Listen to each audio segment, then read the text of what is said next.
All right, so it's been 2 months since we played last time, and a lot was going on when we stopped last time. So, and of that 2 months, we'd had at least two sessions of the battle of what that's going on right now, which is at this place, this location called the Soul Foundry. And if you guys will recall, yeah, the whole idea behind coming to this place was you'd gotten a list of three things from Queen Galfrey that said, look, these are the things that are going to allow you to get to the world wound and put yourselves in a position to maximize the possibility of success of reading the lexicon of paradox and closing the world wound. That's your job right now. So those three things were to acquire the Nihydrian chisel, which you have done. You have acquired it from the brothel place. Some chick. Yeah, some spider chick. And the next thing was that you had to acquire something or someone called the suture. And that suture thing was supposed to be here. Possession of that thing was another, like the Nihydrian chisel, was going to make it somehow easier to conduct the ceremony that you guys deconduct. The third thing is to kill Karamzada, the Balor that killed Terendelev all the way back in Canebras, back at the very first night of this campaign, when Terendelev saved your guys' lives, when the bowels of the earth opened up underneath Canebras due to Karamzada the Balor coming there to destroy the city. Karamzada is the leader of this city, the city of Iz. And Galfrey's idea is that if you can kill him, it will, as being the sort of senior most demon here, it will throw the city into disarray. And by using that disarray, you guys will be able to get to the place you need to go to conduct the ceremony more or less in peace. But those are some pretty tall asks, because as you're not sure about Karamzada yet, although we'll get to what's going on there in a minute. But finding the suture guy has been a litany of problems, not the least of which is you guys. The party is effectively, or well, at least partially split, because several of you are now in the air fighting against the undead version of Terendelev even as we speak. So I tried to fix up this map a little bit more. You guys will remember we did this map at the very beginning, or at the very end of last session. As you can see, one of the things that Chuck recommended was since Chuck is inhabiting sort of a position of like middle range, trying to keep things open, I put in a sort of isometric version of the flat map of the Soul Foundry region with little arrows showing where you guys started out with. So you can see Matt's up and flying towards Terendelev. Terendelev with Fletcher attached to it is flying towards you guys. Lothar is sort of in a middle ground trying to keep everybody in the Pleasing of Fervor and everybody happy. And Ferrado and Storm have just lifted off as well, coming up behind Flashheart, who is charging Terendelev at speed. So the thing about Terendelev is moving about 4 times as fast as Flashheart. However, Flashheart apparently has Iomedae on his side, because as he has lifted up off of the ground and is heading for Terendelev, you can hear radiance. So a couple of things are happening. Radiance is Radiance has always sort of glowed with that golden light, right?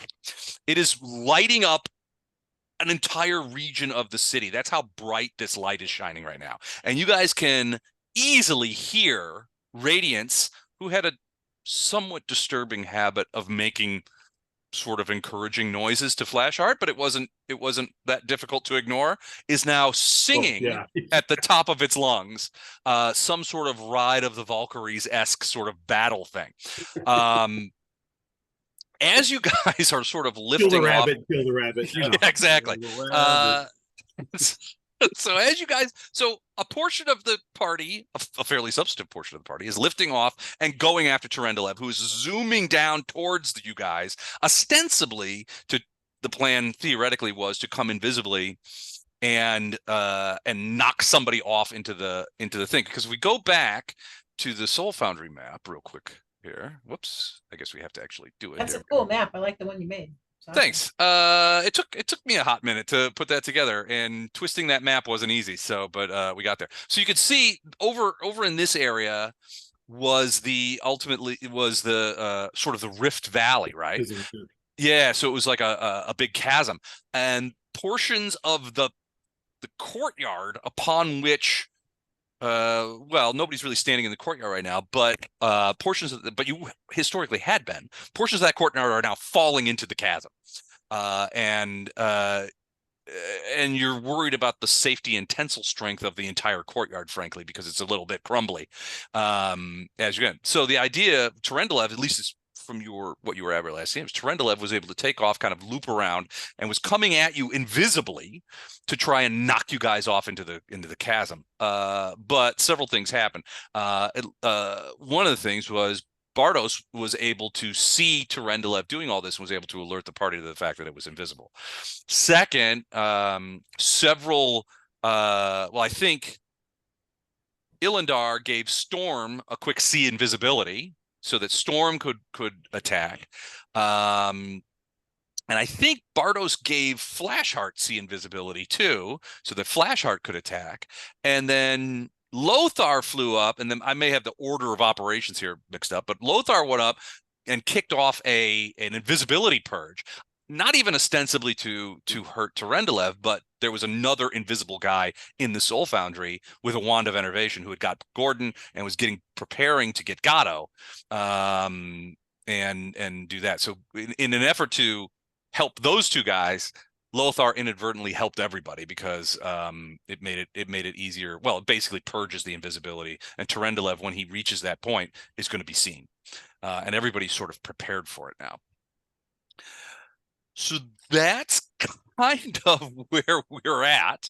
To go person by person, Bardos is inside the Soul Foundry room with Gatto and a newly visible creature, the likes of which you guys have really not seen before. This is what the guy looks like. So he's sort of like a weird kind of small humanoid with a second face on his lumpy head. That can't be good. I don't know that the chaotic good is the alignment that this guy radiates. So there's that guy. That's the guy with the wand I of think I enervation. saw that guy when I was in Chicago this weekend. Did you? Yeah, he was selling trinkets outside of the L station. Navy Pier. He was at Navy Pier. So he's in there and he's getting ready. At this point, he's not sure who he's going to fire that wand at the next time. But thanks to Lothar, both Gatto and Bardos Bardos could always see him, but now Gatto can see him. So you have those two guys are in there. Lothar is sort of hovering, and I've got you, Lothar, at like 35 feet up, which seemed to be enough rise where you got the guys in the air are within the Blessing of Fervor, and the guys on the ground are within the Blessing of Fervor because it's a sphere effectively. Right. Is that accurate? Is that I'm Blessing of Fervor, and I also have Holy Aura up. Holy Aura's up too, right? Because you've got wings and you're flying around. And then that's a different spell, but okay. Okay. What is that? That's the angelic aspect. Angelic aspect. That's right. Okay. So you've got all three of that going on. Really sort of showing off a little bit, I think, Lothar, if you don't mind me saying. Then you got the guys in the air. And so we'll go back to there. So you got Flashheart, who I am hoping will join us. I don't want to take him off the mat. And he is essentially charging Terendelev. You've got Ferrado and Storm, who have come up off and are supporting and following Flashheart to capitalize on whatever Flashheart does. In addition, Ferrado, I believe this was your summoning the two griffins. Mm-hmm. So they are up in the air and they are way high up, well above Terendelev. You're not even sure Terendelev has noticed them because they are preparing their attack is to dive bomb, and they're going to dive bomb Terendelev when they get the opportunity. And then you have Lothar, who's still sort of in that middle ground, and then finally you have Fletcher, who has attached himself to the Terendelev's spinal column with his Glabrazu arm. Now, there's a sentence I never thought I would say.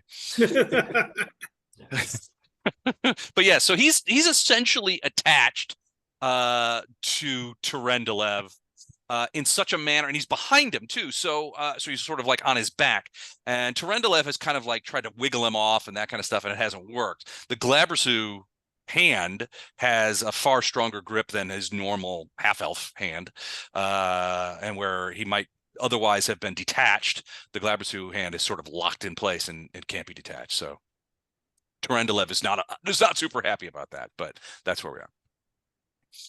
So that being the case, I've got Flashheart with Shield of Faith, True Seeing, Deadly Judgment, and Fly, and then Blessing of Fervor on everybody but Fletcher.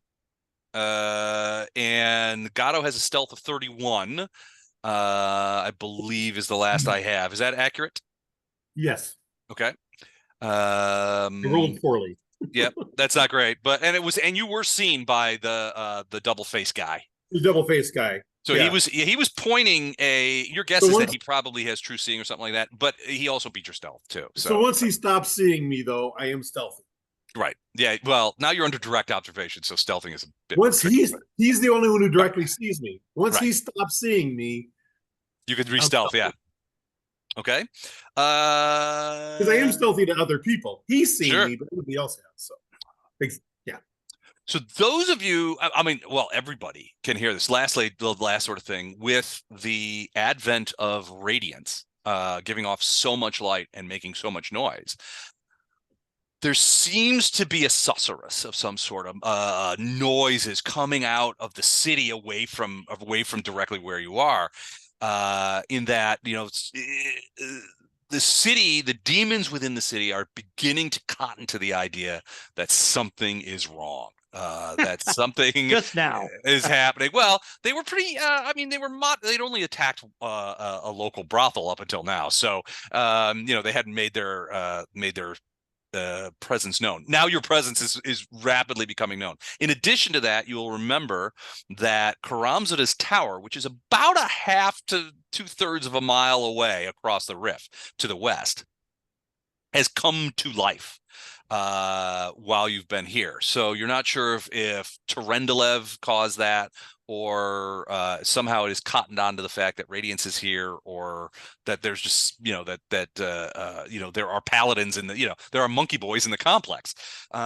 So something is happening, and so there was a huge noise that emitted from the tower about 3 rounds ago. A sort of like kind of noise, almost like a combination of a bloop and a poof, I guess, for lack of a better term. It's almost explosive, but not quite.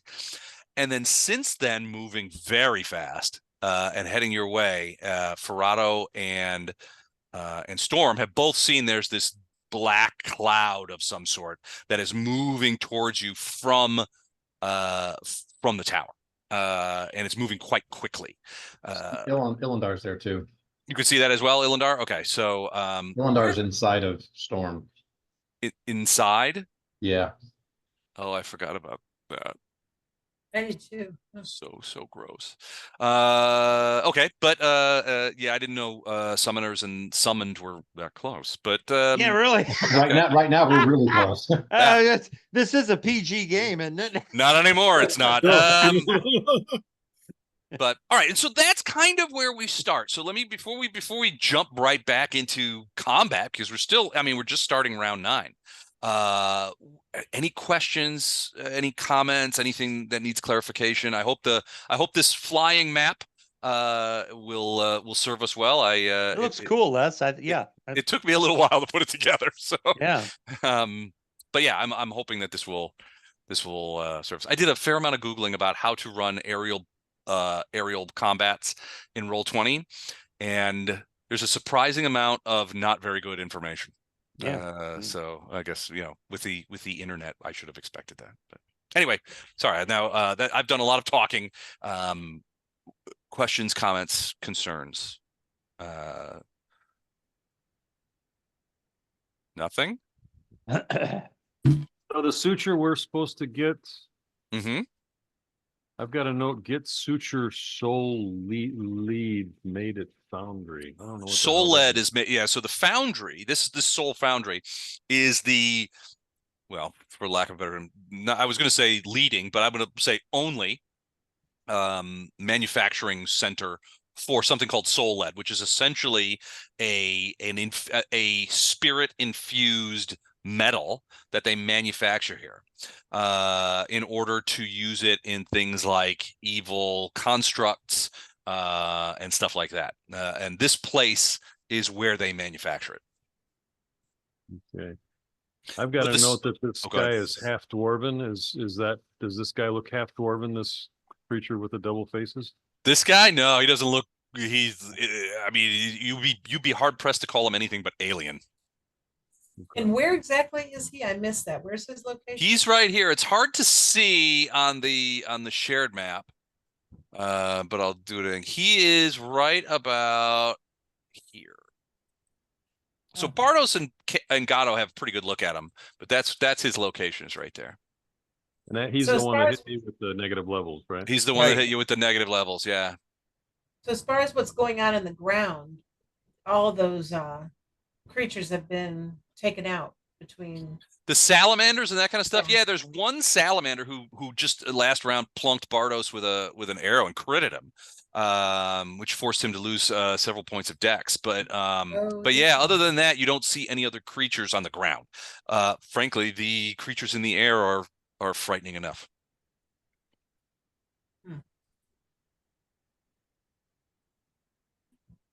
But yeah, there was one salamander who sort of escaped and took up a post within the building. Gatto and Bardo, I mean, you guys really haven't investigated the building all that much. Well, Suddenly we've been a little occupied. a little, yeah. I think probably you need to like focus a little bit. I think that'd be okay. You'll get there. Yeah. Excuse me. But yeah, so Bardos and Gatto are in the foundry area where the actual like fire is. And that's where the salamanders were working. This guy that came out with the wand of enervation and hit Bardos and is likely to hit Gatto, sort of emerged from a different room. You're not sure where. Although there is a set of doors right next to him, so I don't know. You might. Who knows? You might not. Choose door number 2. You might not need to be Sherlock Holmes to puzzle that one out, but. Any other questions? No. All right. Let's begin round 9. Gatto. So I've waited almost a year to do this. It seems like it's been that long since we played. Well, I can check exactly when, because I still have the old email. So it was,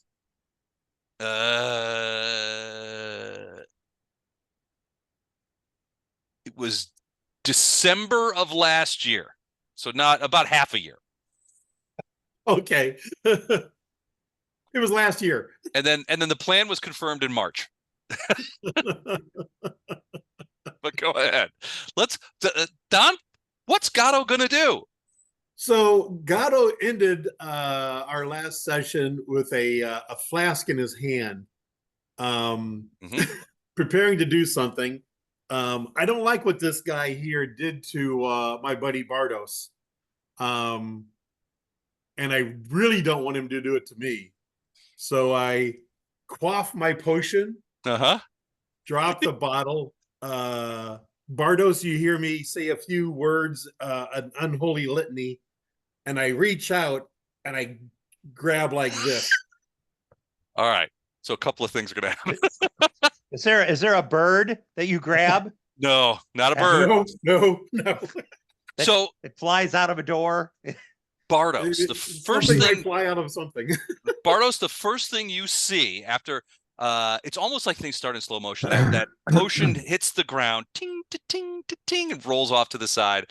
You see Gatos is like, and you can hear him speaking in some sort of diabolical tongue, and then he clenches his fist and sort of gestures with it, and you can see the guy who with the second head, you see his eyes just go like saucers, and you see him sort of like jerk forward, and you can hear sort of a cracking noise as this guy jerks forward, and he's like, you can hear him sort of go and then he jerks forward again, and I have to do a roll.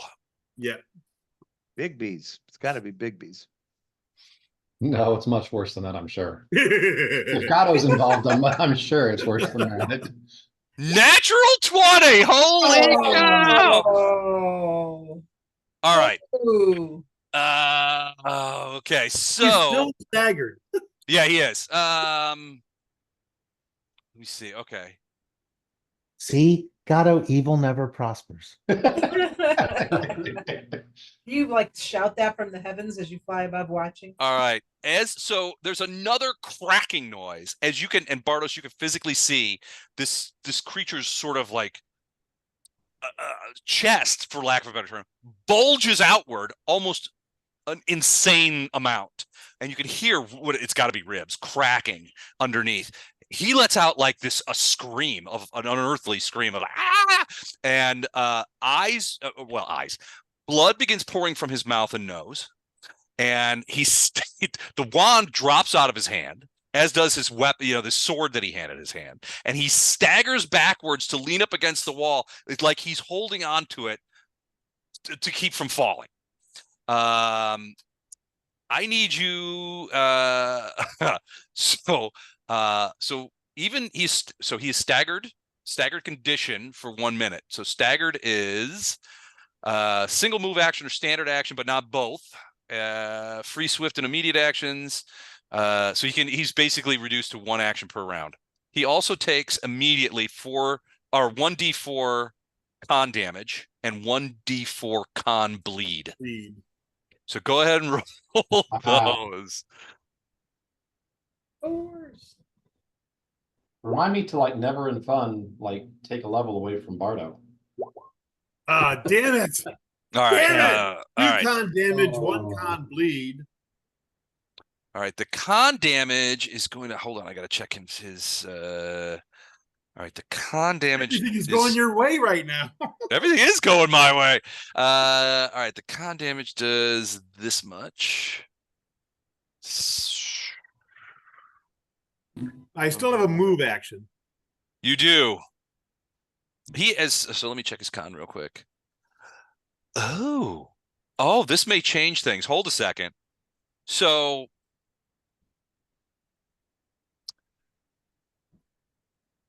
okay, so this guy is an advanced pickled punk. You remember those from Strange Aeons? The guys in the jars? Yeah. Baby, he's a grown baby in a jar. Well, he's something. Something. Yeah, so he doesn't have a con score. So what happens if you take damage and you don't have a con score? He's technically a small undead. Hold on, I gotta Google this.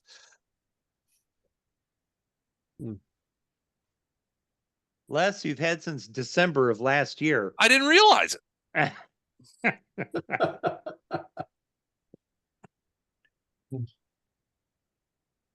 My guess would be is he ignores it.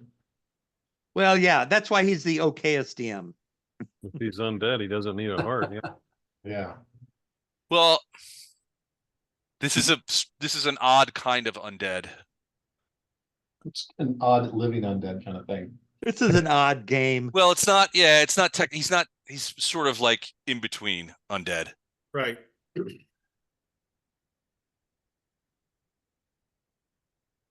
Huh. Okay.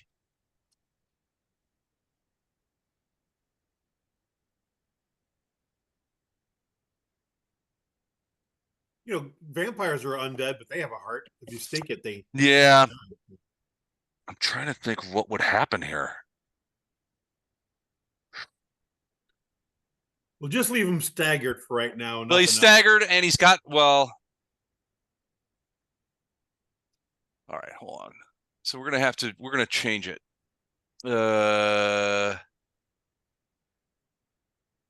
Staggered con. So this is going to be hit points.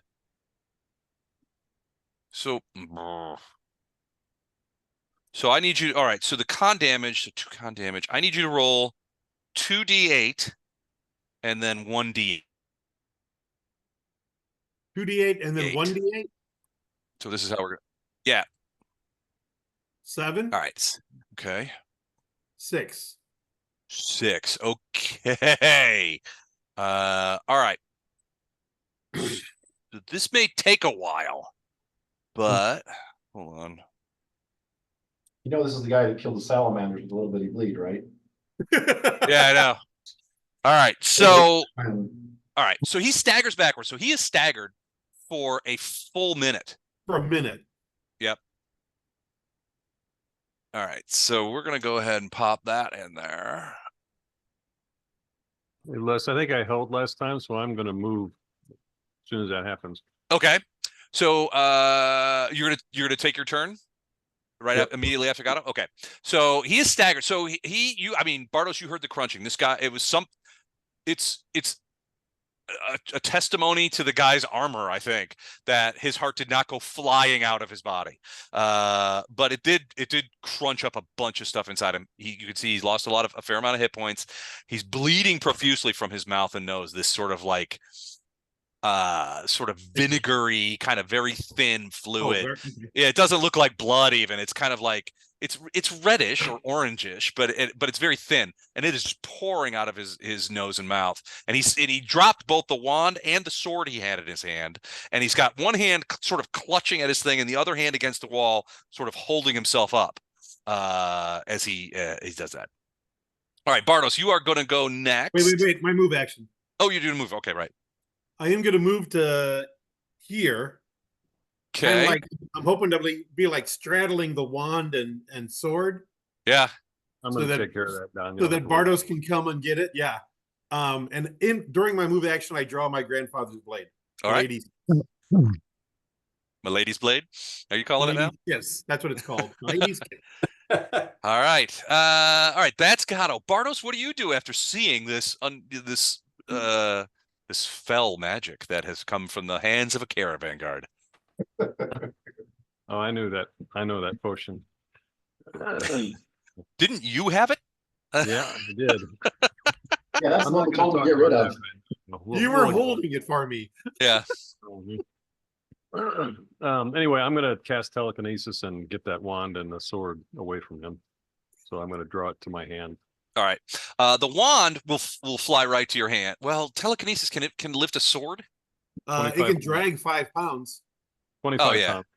25 pounds. 5? Yeah. Oh wow, yeah. Oh, yeah. This spell, a higher level. Both of them spell. are just like whoop, right at you. One hand of the wand of enervation in your hand. The other sword has got into your other hand.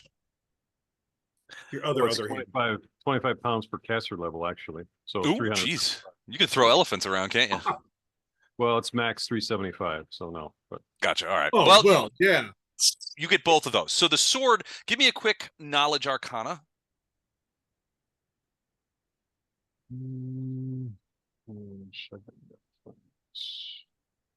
Man, too bad Bartos isn't any good at that skill. Yeah.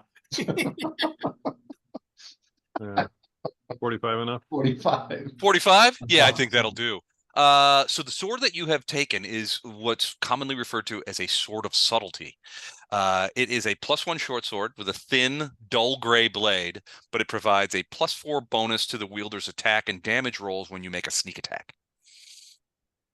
I better wait a minute. Who's keeping? Am I keeping stuff or is it? It's me. Well, you're keeping it now, for now. Did you write that down, Mike? I'm writing that down right now. Yeah. And what's it called? A subtle blade? Sword of subtlety.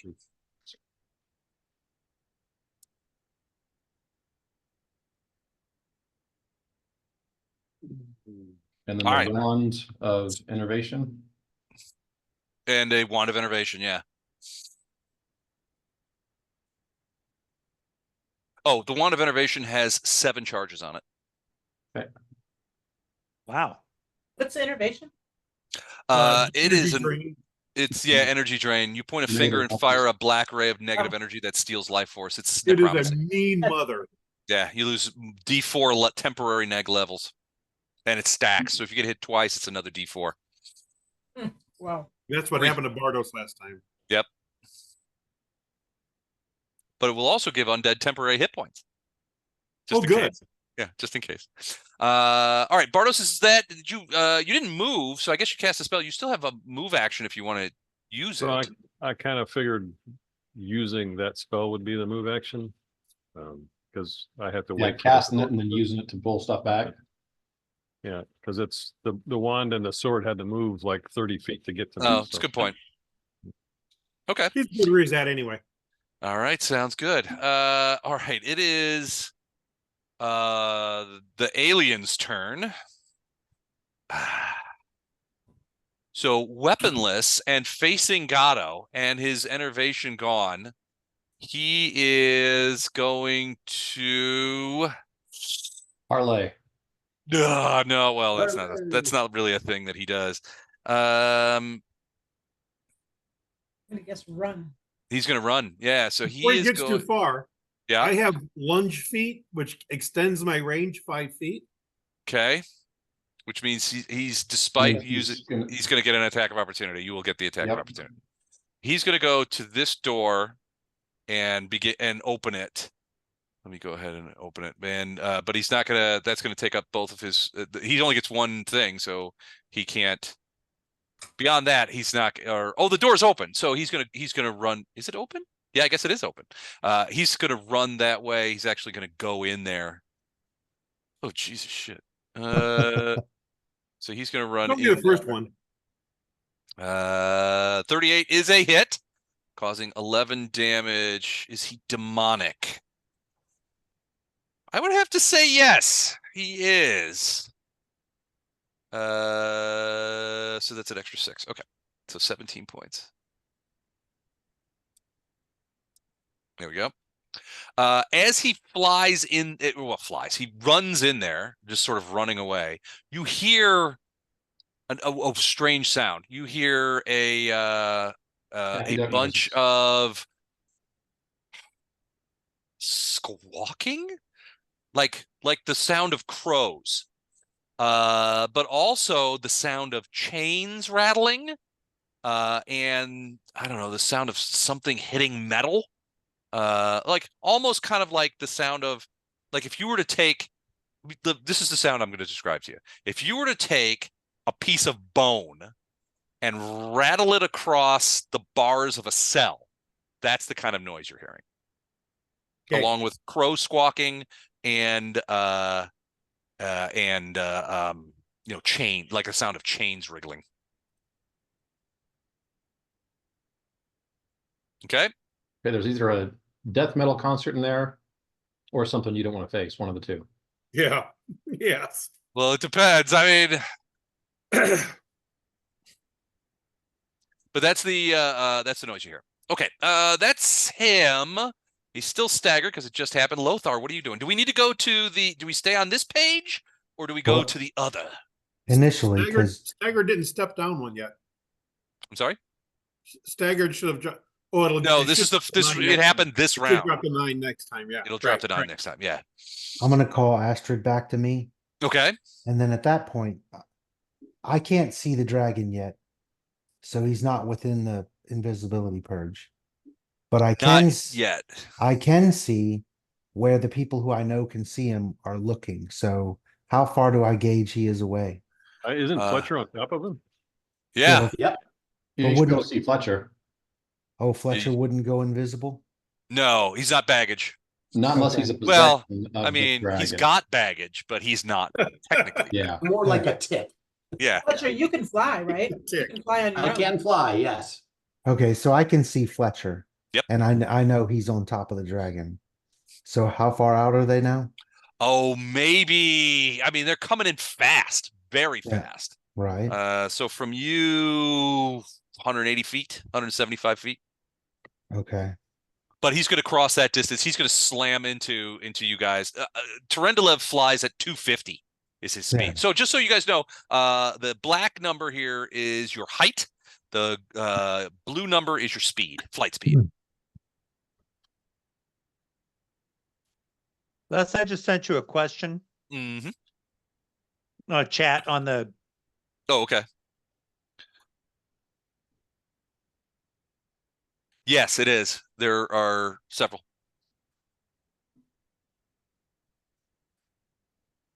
All right. So he's too far out to do what I was thinking about doing. So at this point, if everybody's still in the boundaries of all the protection spells, Mm-hmm.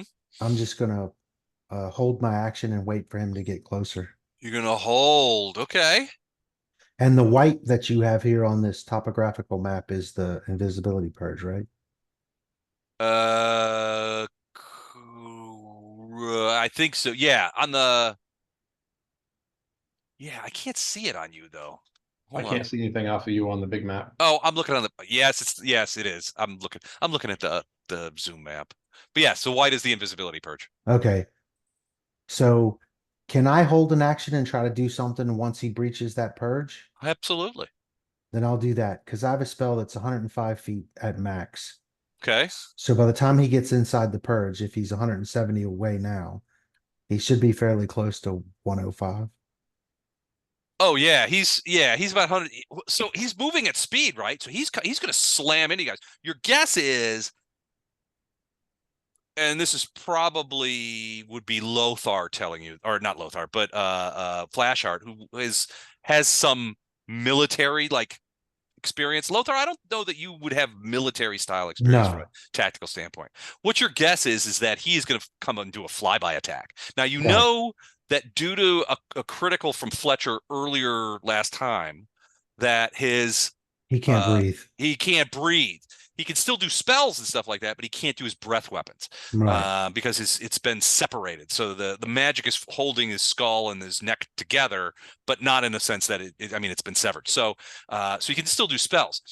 Your Flashheart would have told you that he's probably going to do some sort of drive-by something, maybe spell casting, maybe some sort of claw bite attack on somebody, that kind of thing. But that's your guess. He's not going to. Previously, he would have been trying to knock people over. Right. Now that you guys are all in the air, that kind of thing has sort of gone away, and he's going to have to try something else. So you can see this measurement. That's my range on the spell. So I want to hold my action until he becomes visible and comes within range. So right about here. And then I would like to act if I can. Okay. Does he have to be visible? Don't we see Fletcher so we know where Terendelev? Yeah, you can see Fletcher. But he So- just has to be within range. And he's not Right. in range yet. Okay, but we can. I was just making sure we can see Fletcher even if we can't see it, right? Correct. And we Yeah, know you that. can see Fletcher. Fletcher probably looks pretty wild. He's got a sword in one hand. His arm is sort of stuck to something, and he's like, kind of like flying along. He's rodeoing a cloud.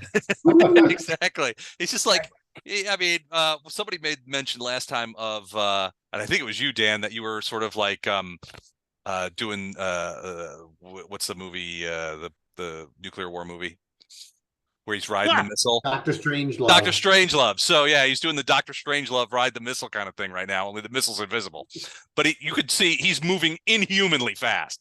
His face is sort of pulled back a little bit, and his hair is flying backwards and that kind of thing. So, all right, so you're going to hold, right, Lothar? Yeah. So you can put me basically put my initiative down to whatever it is when he crosses that space, because that's when I'll cast the spell.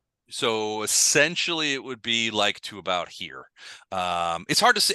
So the timeline is weird because technically we're only on one screen, but we're doing this screen. So I'll keep you in the loop. But I've moved you down to immediately below Terendelev. Okay. That's Cool. fine. And Yep, that's that works. It's not very long now. So you'll get your moment here in a second. Right. All right. So we'll go back here because it is now this guy's turn, and he is going to fire another arrow. Oh, this time he's going to fire at Gato though. 1 second. Which guy's firing? The guy in the other room, the salamander in the other room. Okay, can you see me? Yeah, absolutely. You can see you. There's Thought he was running doors away. right there. 'Cause Well, I'm he using- was. because I'm He using stealth.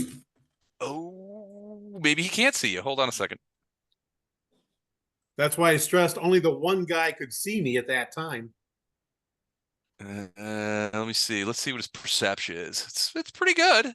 It's not impossible for him to be seeing you. Oh, but he does not. So What is he gonna do? So he's just shot Bardos, but now Bardos has got a wand of innervation and a sword in his hand.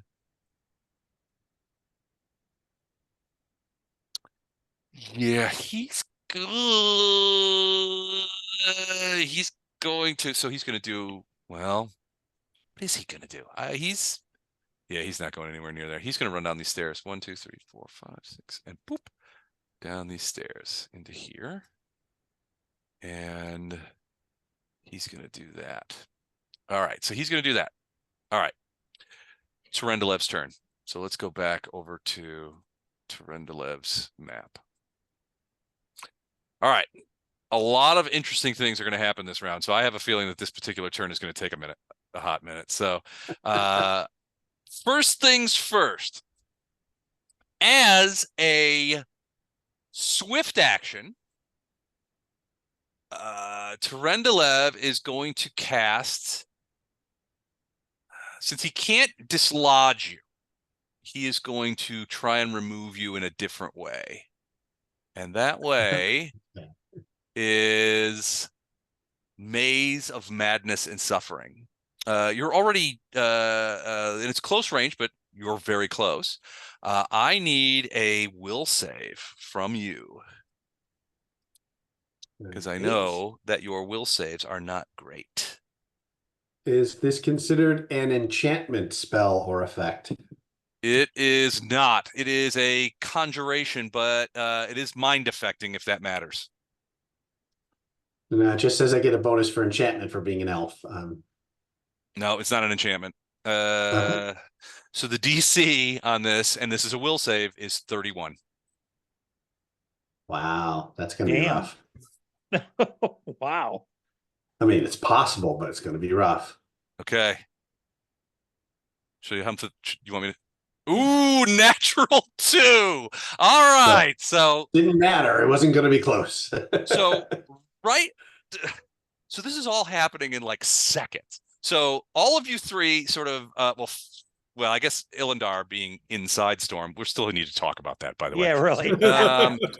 We need to have a conversation after. We'll talk after the game. Flashheart, Lothar, Ferrado, and Storm all see Fletcher disappear. So now there's nothing there except for Flashheart can see him and Storm can see him. Ferrado, do you have true seeing or anything like that on? No, I don't. I don't think I do. I'm looking right now, but I don't think so. All right. So Lothar, you and Ferrado cannot see Terendelev, but you've also lost, at this point, you've lost Fletcher. So Fletcher, this is what happens to you. So this spell is called Maze of Madness and Suffering. So this spell works like Maze, except that the DC of the intelligence check to escape is 22, and each round a creature remains in the maze. A different effect occurs depending on which section of the maze you're in. All right. So this is the first round, so I need you to roll percentage dice for me, because you will call your own suffering. So how did she, I mean, did she turn him invisible and put him into the spell? Or he or whatever? No, some people, She was already invisible. earlier in this combat, Ilindar used this or tried to use this for once. Basically, it made the creature The disappear. blob. But He tried it on the blob. yeah, and it disappeared for a round, but then it had a really high intelligence, made a really good roll, and came right back. Oh, I see. So the idea is you're thrown into this this interdimensional maze, and you need to, and you sort of have to puzzle your way out of it to get back to where you were. In this case, this also, for a regular maze spell, it's just a maze. In this, you have a bunch of other negative effects of being in the maze that are percentile rolls. So Dan, I'd like you to roll a percentile dice. 61. All right, hold on a second. Oop. Oh, that got it. Okay. It's a good thing Dan is known for, I mean, Fletcher is known for his deductive reasoning and Yeah. Fletcher's, Dan's gonna need to roll a natural 20 to get him out of here. yeah. So you got Oasis of Respite, which is the weirdest one. It appears very much like a giant palace. that you're walking in, and you see all this white marble shot through with gold veins in it. The air has a almost a perfume to it. It's very heady. It's got this delightful smell. It's peaceful and almost supernaturally so. You hate it. You don't I see hate it. There's very little combat going on, which is what you hate. I need you to hold on. What's the DC? I need you to roll another will save. Okay. Mhm. Let's hope this one goes better.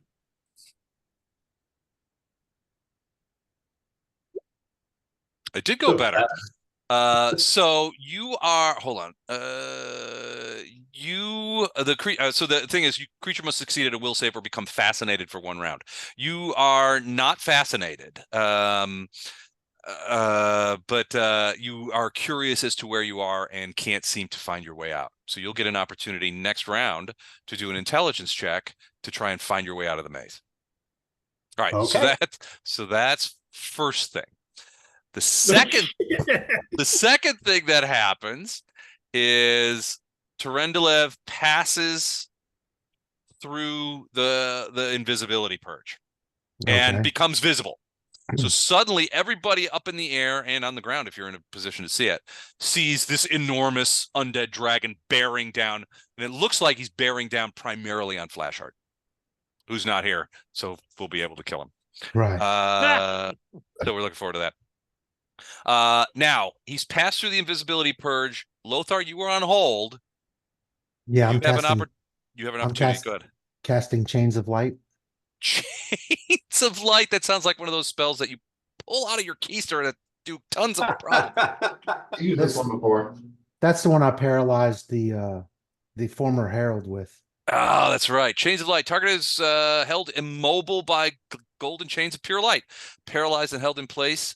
Now, so I've got a question for you. That Since would these mean it would fall to the ground like a rock. would it, or I guess it would be up to Lothar if he wants to hold it in place in the air, because the bindings are magical. They're not like he's just been laden down with chains, which would drag him down to the ground. So I'll leave that up to you. But he gets a reflex, but no Yeah. spell resistance. Right. All right. And the save is 21. 21. That's it? Yeah. It seems It's not a low. huge save. Roll a 1. All right, my reflex is plus 15. All right, so here we go. Let's see how this goes.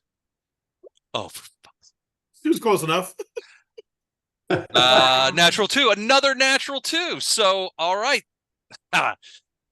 All right, let me check the spell here. A creature targeted spell is held immobile by glowing chains composed of pure light. The creature is paralyzed and held in place, but may attempt a new saving throw each round. Cannot use any sort of extra dimensional travel, such as astral projection, blink dimension door, ethereal jump, blah, blah, blah, blah. Okay, all right. So here, now my question is to you. Whoops. Oh, there we are. Well, the paralyzed trait has a thing in it, and I don't know what kind of flight this is. I don't know if it's flying with its undead wings or it's magic flight. I don't know. So it's but magical flight primarily. a I mean, its paralyzed wings don't have. creature Yeah. has dex and strength of 0 and is helpless. Can take purely mental actions. A winged creature flying in the air at the time becomes paralyzed, cannot flap its wings, and falls. A paralyzed swimmer can't swim and may drown. Okay. And then it goes, a creature can move through occupied by a paralyzed creature, ally or not, without worrying about attacks of opportunity. So he has a dex and strength of 0 and is helpless. Okay. So I give you, so at this point, he is probably about 80 feet in the air. Maybe 75. He was moving significantly fast. Right. So, but I'm guessing because this is all magic, the laws of conservation of energy do not apply. Right. So he is stopped after comes to a sudden stop. Now I'm going to give you the option: does he stay or does he fall? I want to try to point him face directly at the ground. So he's And falling. And in the one round that he's still moving whatever the conservation of movement would be. He'd still be going really fast. But I want to aim him at the ground Oh, you're because just translating it. Okay. yeah, in less than one round he'll hit. Oh yeah, he's only 75 feet in the air. He'll slam into the ground. Yeah, so he gets another saving throw to get away from the chains next round. So I've got one round to do what I'm going to do, ostensibly, assuming he'll make the save. Okay. So I'm trying to So fly him into the dirt. gotcha. All right. So basically you're taking his impetus and translating it directly downward while chaining him up. Right. All right. He is going to slam into the ground face first. He's not going to thank you for that. Now, does that mean that Fletcher will be in part of that and roll off? No, he's Fletcher's in the not next there. dimensional You state. don't know. But we don't know that. I mean, Right. Yeah, all we know is he disappeared right before all this happened. He's probably running away.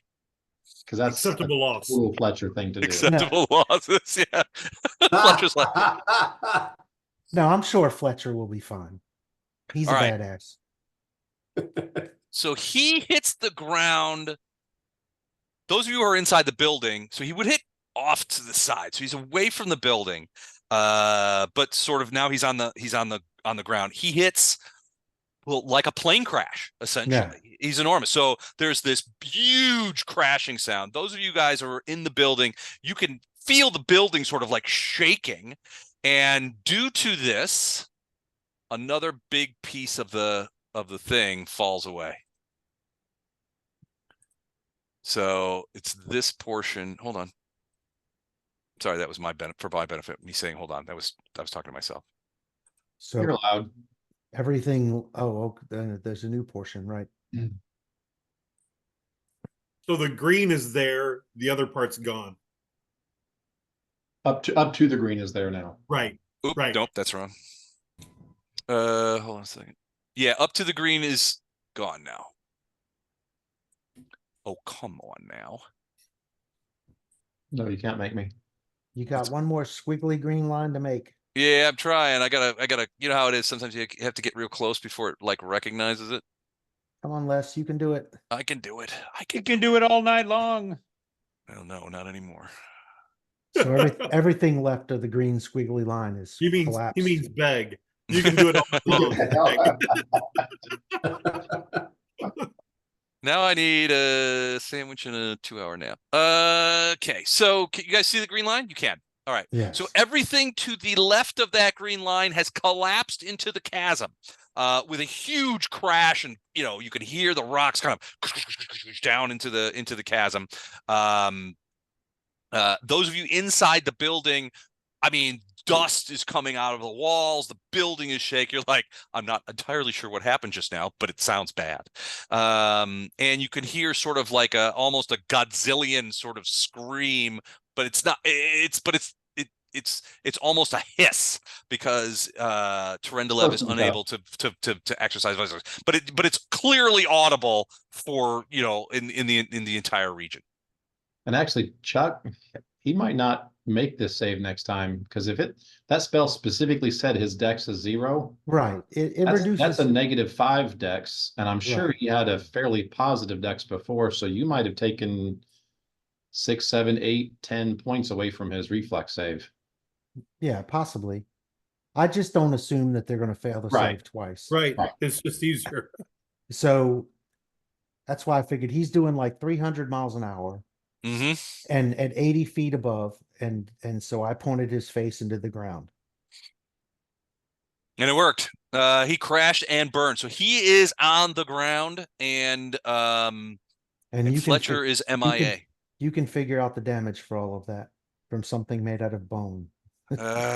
So there are certain elements that not matter.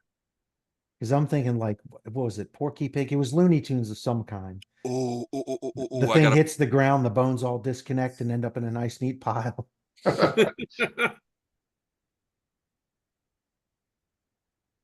Okay.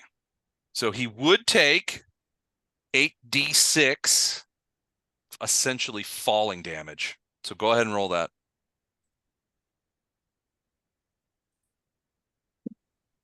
I'm getting there.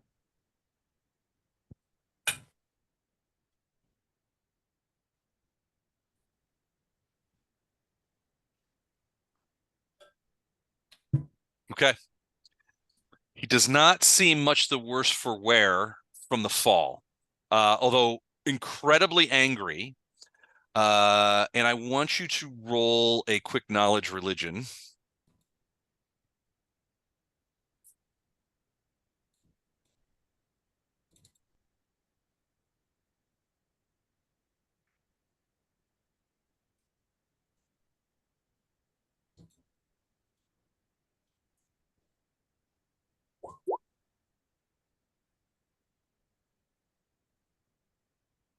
$28.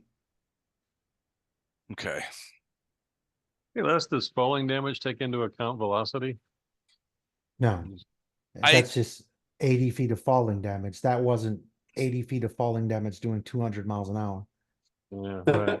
Yeah, that's, you might want to reconsider that somehow, because I mean, if he was moving Oh. 200 miles an hour, you're going to hurt yourself a lot more falling 80 feet than if you were just falling from that point. Not really. Isn't it like Well, eventually you hit sort of, what is the word that the Terminal phrase they velocity. use? Maximum- Terminal velocity, yeah. Terminal Right. velocity, yeah. Yeah, But but I that's don't- just I don't- falling. He was moving. I mean, he was That's a physically, good point. He had it force wasn't, behind it. he wasn't just falling, he was physically moving. So that 200 velocity miles. is there. I agree. It's, And I think it takes more than 80 feet to reach terminal velocity anyway. I'm trying to figure out, okay, just make something up. I don't want to turn this into the coins thing again. Yeah, good God. Having That- flashbacks. Make up Wait a a number minute. and we'll be okay with it. Let's just go. He's got a pouch with 100 gold pieces on it. That killed him instantly. Because that's So where did 50,000 the coins pounds. come Alright. from? And what were they? That's 50,000 pounds slamming into his back. all right, let's slow this down and take it second by second.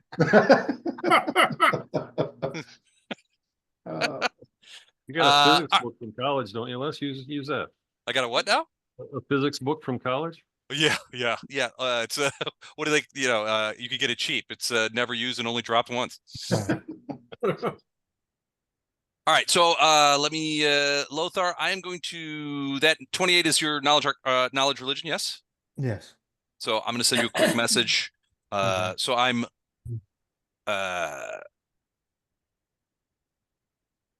so there was something I didn't notice at first, but this is the we're going to do this as sort of retroactively. Does that make sense? Sure. Okay. Matt. Matt, is that you?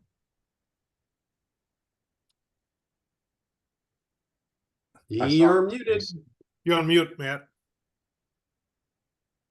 Maybe that's on purpose. Yep. I just got him in the chat or the Zoom. I do not see him. Oh, Flash Art is in roll 20. There he is. This is perfect because it's his turn. Hey, Les, Matt- the turn order doesn't like list everybody. It just says It Les. doesn't. Yeah, it's because we Alright, are I'm on here. two Can different. you hear me? We can hear you. Yeah. Yes. Okay. Sorry, When you- guys. You seem to have a terrible When connection. Les goes to the other map, we'll see the turn order. Yeah. Got it. Yeah. Well, it's because those of you who are on the who are in the air, I've on the other map. I had to take off the map, right? So I put them in the thing, and what it does, I can see everybody, but you guys won't be able to see them as good. Matt, can you see the map? I'm looking at a pair of looks like hippogriffs or something on the edge of the map. Go Okay. scroll down down. below. Okay, So I see it now. I okay. see me. By the way, are you feeling okay? You said you were sick. Yeah, I'm not feeling great. I got some sort of a neurovirus or whatever, and we all know how fun that is. Oh God, that sucks. I'm sorry, Yeah, dude. really, that blows. Yeah, Um, if it gets any worse, I'll be calling in with an IV bag. Hey, that'll be I another haven't first. called in from a, It's haven't still called calling in. from the ER yet. Yeah. Yeah, we hear the voice of a nurse in the background. Sir, you Yeah. need to rest. I Yeah, can't. know. It's almost my turn. Yeah. It's almost like Yeah. All right. So Matt, just to bring you up to speed, it's your turn, but I want to bring you up to speed on some things that you have missed over the last couple of seconds. You were flying up off of the platform to go and Oh. attack. To go and attack Terendelev. You've got Okay. True Seeing going. You've got a couple of different buffs going, and Radiance is glowing bright enough to be seen across the city and singing loud enough that everyone in the near vicinity can hear her singing "Kill the Rabbit." Her song summoning him to death. Exactly. So as you're flying and you're beginning to charge to Terendelev has wheeled around, and there's a couple of things happen. One, Fletcher disappeared. So Fletcher was on the back of Terendelev and just vanished. Second, Terendelev came into Lothar's invisibility purge. Lothar was holding an action. He took that action and cast Chains of Light, and Terendelev rolled a 2 on his save against these Chains of Light, and thereby was captured. So what's basically Lothar did was Terendelev was coming at you at roughly 30 miles an hour. I've just done the math on it. At 250 feet per second, or per round. Lothar bound Terendelev is a girl dragon, and basically redirected Terendelev straight down into the city, into the ground. Terendelev hit with the force of an earthquake. Ba-boom! You could hear it. The whole place just sort of erupted. There's going to be a crater, and another big chunk of the cliff fell into the chasm on the little walkway area where you guys were previously standing. If he hit with the force of an earthquake, that has to be more than 20 points of damage. Yeah. I mean, you knocked off a part of a mountain with. I mean, Got just Well, it was wanting to fall off anyway. Like 200. Did you see the message I sent back? I did. Okay. As long as you're cool with that, which you did, I will do some quick math. Maybe there's some additional damage from that slamming into the ground. But that's basically where you find yourself now. You have come up out of the thing, and Terendelev has been thrown down to the ground. Give me a quick perception check. 24. 24. All right. You can see that these chains of light that Lothar has cast are beginning to fall away from Terendelev. There's something about Terendelev that is burning through this magic that is holding him still, and it probably won't be around next round.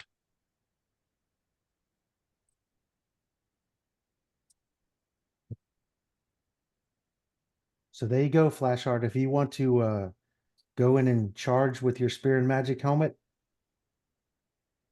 you're good to go, buddy.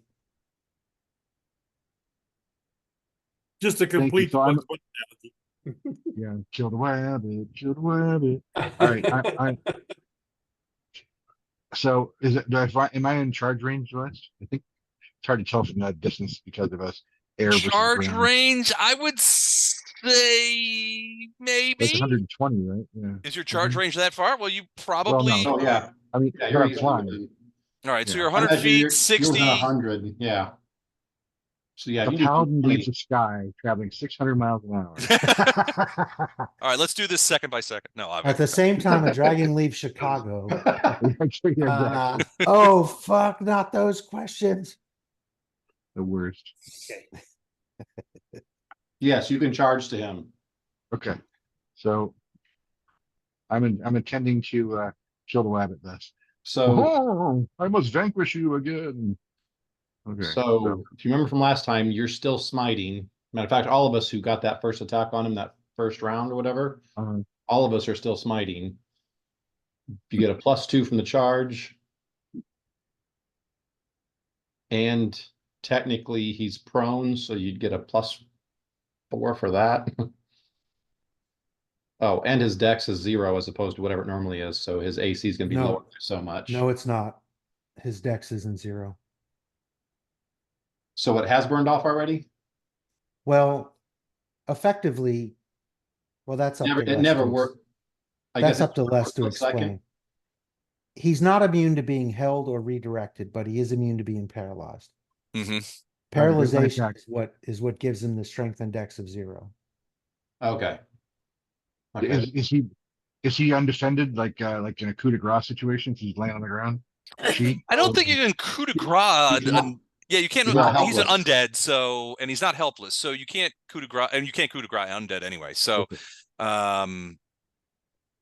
so yeah, he can't be coup de grace, but you could certainly make an attack, an undefended attack, because he's currently still chained up. So he's Right. held, which means he loses his dex bonus to AC. So my first attack was a 38 or 36. All right, hold on. Let me get I it. gotta go to the bathroom. Is that with the +2 for the charge? If he could be paralyzed, he would Yeah, I also believe be so. helpless. What's I that? didn't factor any helpless modifiers in. No, I added the charge in though, I think. You did? So- Did you add the smiting evil thing in there? Yes. Because that adds 7. You are Oh, almost wait, twice as wait. potent as a 80-foot fall at 200 miles an hour. You are. Actually, no, I think Mike, I didn't add everything. I think Yeah, I don't think you I'm added still the working on smite. that. Yeah. I'm So I still think- poking at you. I think your I know. smite adds 7. Whatever your charisma, I think it's 7 is what you add to your attack. Right. So it should be 24 plus 7 plus 2, right? So that should be 24 plus 7 plus 2. That's 30, 33, 43. 43. 43 will hit in this situation. Yeah. He loses a lot of his deflection bonus, his dex bonus. The only thing he Natural has really DR, going right? for him is his natural Yeah, AC. natural armor stays That's there. really all he has. That's all he has. So yeah, he's 43 will hit. Okay. So I put the whammy on him. So let's see. It's All right, what do we got here? So according So to that, I 30, it was crit on it. 39. I So crit on it. how much should I first add of all, to I all crit- these? Well, you The don't get damage all was of them. already rolled. Yeah, I already rolled it, but also he had crit threat because I crit on an 18. And so I don't think did I confirm it? I can't tell. You did not. You didn't roll an 18. He so- rolls a 48. You crit on an 18, right? Yeah. And you roll a 48 to confirm. That's a confirm crit. Oh, yes. I'm sorry. I did not roll an 18. I apologize. I rolled an 8. An Plus 8. all the Oh, stuff well, I that's different. So my bad. My Yeah, bad. that's different. yeah. So no confirmed crit there, but it is definitely a hit. So 33 Right. damage plus 6 30 holy. plus 6. And then do you have your smite evil on here as well or no? You didn't have the No, 7. he- I'm guessing you don't have the smite evil. No, I don't he have the doesn't smite have evil. he doesn't have the smite evil on this particular macro. His Okay, damage so- is his paladin level. So it's 39 plus 16. 16, 39 plus 16. So 55. Yeah, that's the damage. All right. And that bypasses all DR. It does indeed. All right. But And Terendelev, weren't you asking if we were holding feathers or something, or not feathers, but scales? I'm still Mhm. holding Terendelev scale. Yeah, Yep. he's one of the ones holding the scale. yep. So that is okay there. So 55. All right. Here's what I want you to do. Can you tell me very quickly the powers that are currently on Radiance? Undead dragon slaying. On Radiance? Yeah, you probably don't have it handy. I don't have it handy. I can look it up. He got some new powers when I buffed up Okay. into the Herald. Hold on, I'll be there. Let's check it. Let me just look it up real quick. I got it. Okay. Gotcha. All right.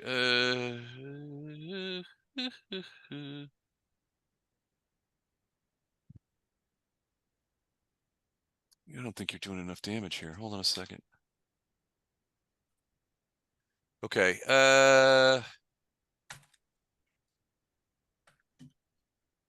So this macro is old. Okay, so Yes, So- it yeah, is. so I get it's radius is now +5 holy weapon up to 3. And And 4d6 from 46. 2d6. So you've only Yeah. rolled 2d6 holy damage. You need to roll at least an additional 2d6 holy Okay. damage. And then fully intelligent, converses with me telepathically. We'll just say he's been talking to me this whole time. You can ask the question to serve as a divination spell, which mostly be translating into talking to Iomade directly. Mhm. And it emits the Rite of the Valkyries, of course. Yes, And and it it gets- also Doing that. delivers searing light. Okay. which is particularly virulent against undead. Now you are above 10th level, so the max damage you can do in this Searing Light is 10d6. So that needs to be added as well. So 2d6 plus 10d6 is what I'm hearing. Needs to be Yeah, added. 12d6, Yes. So 2 roll of holy 12d6. and 10 of light. Go to the advanced roller. I need 12. Let's just round it up to 15 left. Let's just roll it up. Yeah. I mean, we're talking about a chain here, little pennies. Okay. 39. The 39. All right, so that is 94 total. That's what Yep. I have. It's not All fletcher level right. damage, That's a but good it's smack. respectable. Yeah. Huh? All right. I'll try to remember all that for the next round. I said it's not Fletcher level damage, but it's better. Look at those hit points decline. Holy crap. Ooh. So Flashheart charges down here. He's flying downward and he just slams Radiance in there. You can hear Terendelev screaming in that sort of like way that it does, that it can't really speak. But you also hear Radiance just like Radiance is singing at the same time, and the volume goes to like up a notch. So now, I mean, the walls of the building down on the ground, the Soul Foundry, are echoing with the sound of Radiance's song. And These two swords don't know anything about stealth. they don't. Oh. And they know jack shit about stealth, but they are down there. And those of you who are down on the ground in the building, you could hear outside more of those noises coming from the thing. Imagine you're a demon in the city of demons, and over by within close to 2/3 of a mile of the boss's palace, suddenly you hear this sort of Iomedean singing and this huge light in the ground that's lighting up the clouds above. You know how sometimes when you have bright lights on the ground, it sort of reflects off the clouds? That's what's happening with Radiance right now. The whole place is lit up, and suddenly there's these big kabooms and pieces of earth are falling off into the chasm, making tons of noise. There's a shitload of noise going and light going on here, and it's pretty much the days of stealthing around are probably over. The demons are like, dude, it's Laser Floyd. All right, Flashheart, I think that's it for you. You moved, you attack. I think you're done, right? Yeah, I'm gonna pose down and get ready to talk trash to this undead dragon. Excellent. All right, Ilindar. So, what do you see right now?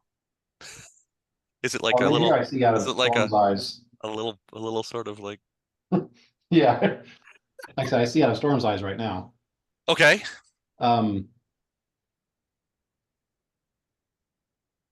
Where's the turn order? Well, you should have it on yours, but you can't Well, see when you you because you're flip not. it, when you flip it to You're on a 7, different map, Les. You're on If a you go to the other map, we'll see it. All right. I don't think you will, but There it We is. do. Yeah, I do. okay. But at the same token, Some yeah, I people don't- I are don't see missing from myself. it. On Yeah. it. some people Yeah. are still missing. Yeah. So you're going here's- now.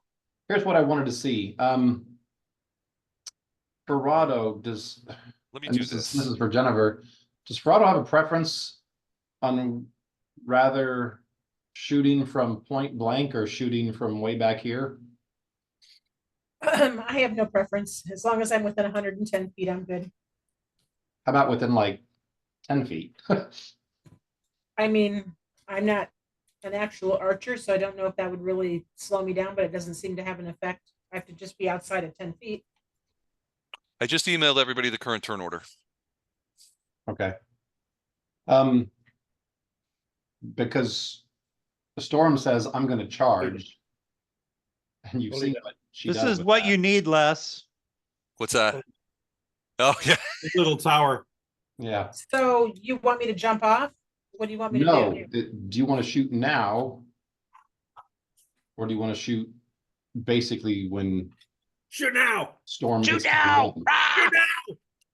Basically, when storm went. gets to the end of this charge? I say shoot Now, later. Storm's got reach, so you're not going to be right up next to. I don't think it impacts. I mean, I don't think it impacts me unless I'm missing something. I don't feel like that would impact. I don't know what Terendelev's reach is. And technically, if you fire within inside that reach, if you don't have a certain feat that makes it to where you don't provoke an attack of opportunity, then that might happen. Well, right now, I mean- Terendelev is still bound. Right. Yeah. Oh, okay. Well then, so then, yeah. I'm just concerned, like when she hits, how I would break free of that. You're in a basically like a saddle with, yeah. And you can get out now because And yeah, we're on the ground. As soon as we hit there, we're on the ground. Yeah, okay, then I'll just, well, then I guess I'd rather shoot now so that when we hit, I can roll off and not be at disadvantage, because now I can get a full attack. Right? You And do if a we full attack. land, then I gotta take a move action. Basically, Yes. Shoot now. Yeah, if you want to do that, go ahead. Is it, I haven't looked at my turn, I haven't pulled up in my email, is it? You're next. It's next. Okay, what about the Griffins? How far out are they to charge as well? So Griffins, hold on, I gotta They were find really them. high. They are pretty high up. They were at like 160, doesn't that make them? 160 and not over him.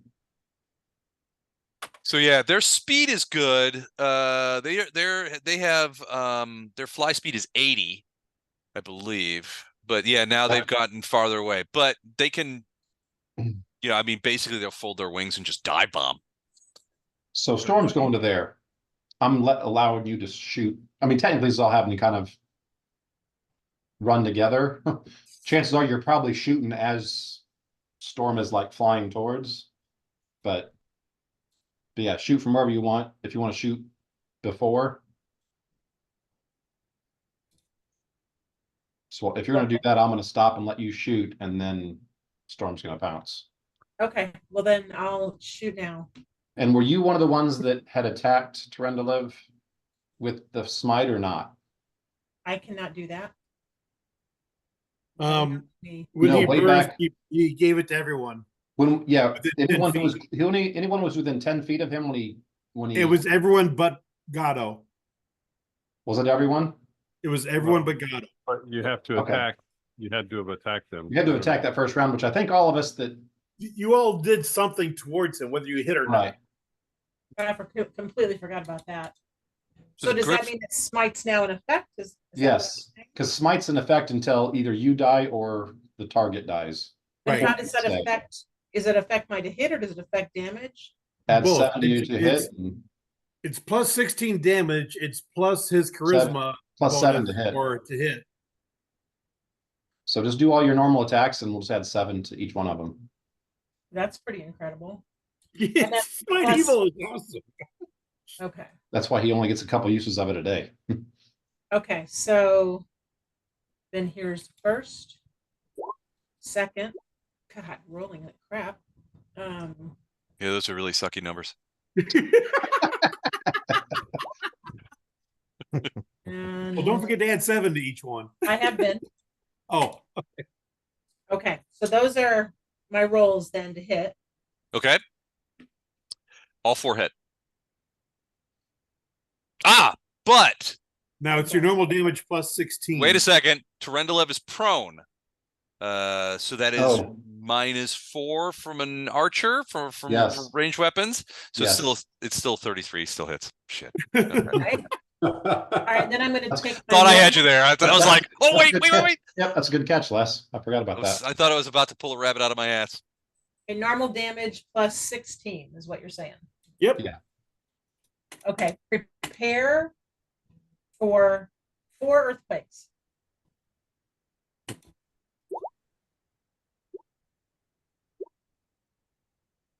Let's see him now. Hold on. They rolled up too fast. All right. 48, 44, 44, 46. And 48. So 120 plus 8 is. Wait, no. I'll just do One X. six- 142. 172. It's 160 plus 182. 22. 182. 12, I got 2. 16, 2, 5, 9, 13. I got 172. 40 times 4 is 160 plus. Nope, you're right. 12. 22, 182. Okay. And this is smite, correct? Yeah. Yep. Bypassing Alright. LDR. God, I hate when you guys say that. That's why we all say So it right. did like, oh, Steve. All right. The arrows go slamming in. Boom, boom, boom, with audible impacts as they slam in there. The power of Iomade is compelling the arrows to strike at the best spots. And flailing about, Terendelev is flailing about, trying to trying to avoid these strikes and failing to do so. okay. All right. So where is Ferrado now? Are you on the ground? On the back of, well, Are you still riding? Right now she is. All right, now I'm riding, so Okay. I guess I'm gonna hang on through the charge. Yep. you were probably shooting as the charge was going on. Yeah. Boom, boom, as it. All right, well, now I will clench my knees together. Hold on. All right. Kegels, So Kegels. Let me know where the Griffins get to, because they can start their descent. they're not going to make it to time, but I know. Yeah, okay. just let me know when they come into play, if they do. 1, 2. Oh, fuck's sake. Was that 3 possible crits? You dick. Yeah. Okay. All of these are hits. Wait, no, wait. Oh yeah. Yes, all of these are hits. And all of them. Well, and then there's at least 3 crits. So do you want to roll these again? Let's, because we might be in a hit point desert here before we get to those crits. So let's tally up the damage from the non-crits. So it's 56 plus 42 plus 58. Yeah. Do I got that right? 16, 10, 156. All right. It is not quite there.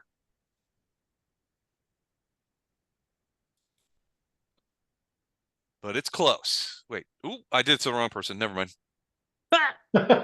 Storm just killed someone else. Who did I just debobulate? You just yeeted Ferrado way back on the edge of the. Did I do that? Sorry about that. Okay. So I don't know what I did, but all right. Here we go. So this is this is Terendelev. All right. So Terendelev is there. So what about the regular damage from the crits? That'd be enough to finish her It off. would, yeah, it would be. So Okay. All right. So this is what there's a couple of things are going to happen. You go slam. So you guys go slamming into there. Ferrado is just pulling and loosing arrows. As Storm is charging in. Storm reaches there, and the first thing that hits is Storm's 2 wings just go ba-boom and crunch into you can hear the crunching of Terendelev's bones as they begin, parts of it, and dust begins flying upward, and from those wing buffets. And then Storm's claws come out and begin sort of disarticulating like rib bones and cervical bones and that kind of stuff, so that he's basically pulling pieces off Terendelev and throwing them in various directions. Finally, Terendelev sort of like rolls backwards away to try and get away, but it's in a bunch of like different pieces and segments, and all of those things are sort of separated from each other, and you can see it kind of like you could see the sort of green glow that was this magic that was sort of whole together, Animating him. begins to sort of disperse. Those of you who are mages or are magical that can see Terendelev, and it might just be Lothar And Ferrado. Illandar. and well, Illandar, I'm not. Oh yeah, you see through his Yeah, I got a front row, eyes. I got a front row view of what just happened. It's like, oh, this was looks like when you murder people. He has the dragon's eye view. We all know that.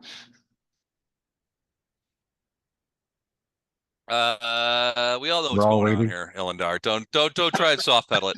All right, so that green light begins to fade away, and a couple of things happen. So Ilendar and Lothar, give me a knowledge check based on anything. I think it'll be knowledge arcana for Ilendar. It'll be knowledge religion for Lothar. So go ahead and give me those rolls, please.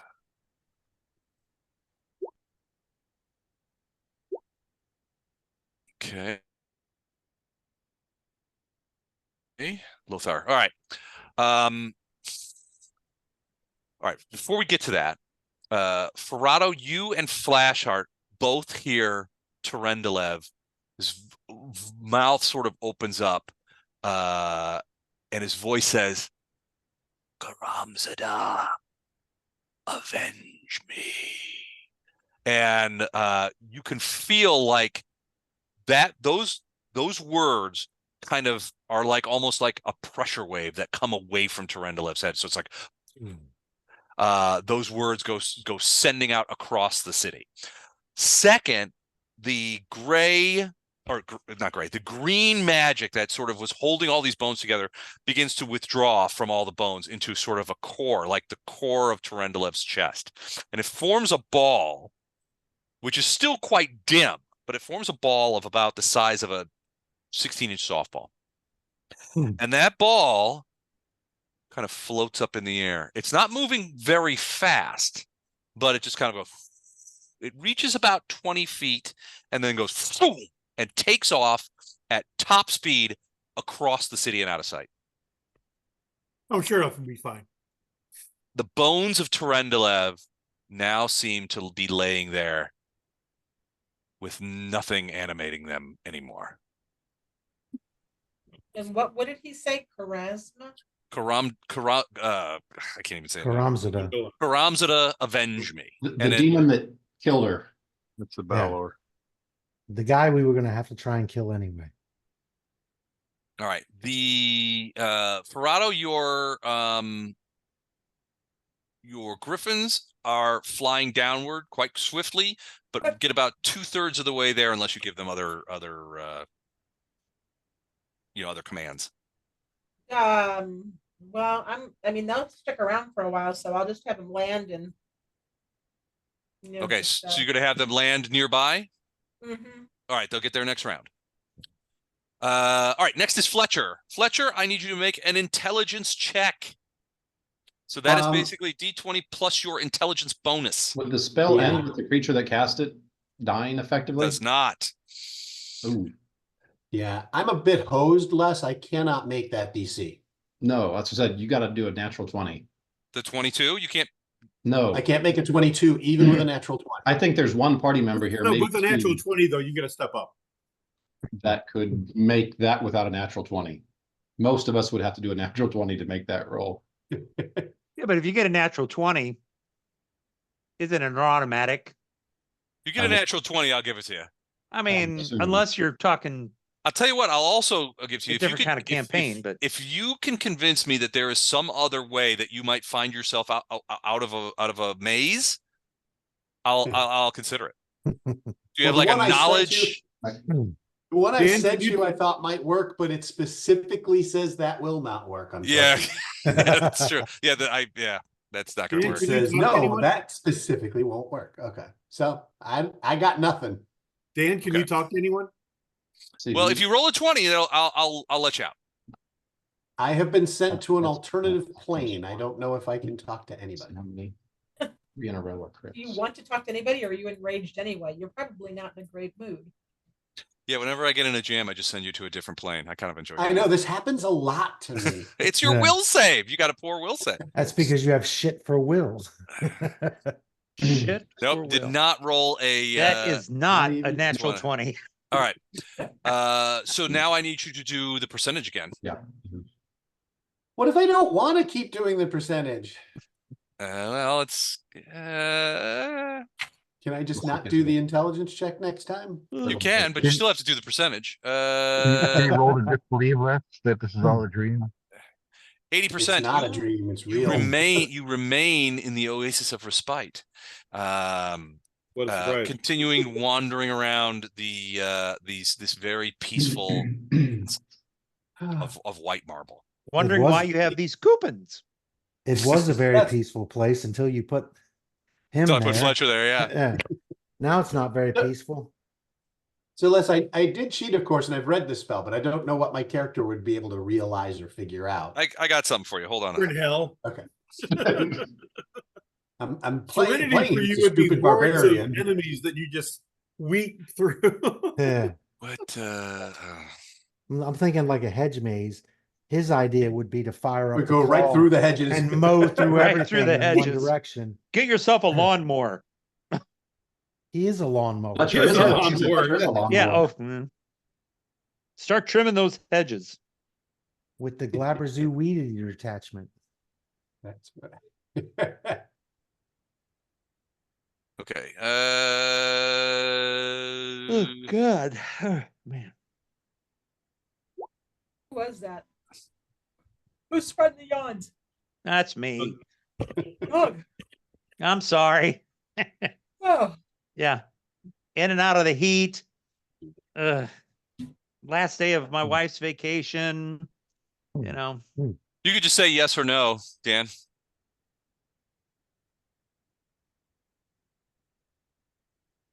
Or if you're Bob, say both, wheel and woe. Wheel and woe. Wheel and woe. All right, that wasn't the answer I was expecting, but okay. All right, hold on. We'll be with the rest of you in a moment.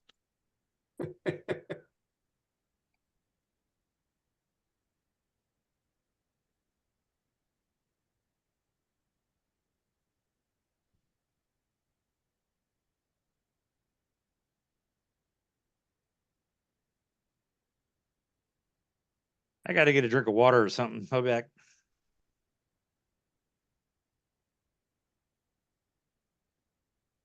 I gotta get 10 drinks of water. I'll be back too, but I'm gonna dial out. I'll come back. things I never thought I'd hear fellow gamers say when I was gaming when I was 15. You gotta get some water. And his hand. That should read. Sorry about that. My typing is shit. Does that make sense? Yeah. Okay. All right, Fletcher, you're done for this round. All right, that was round 9, and we're going into round 10.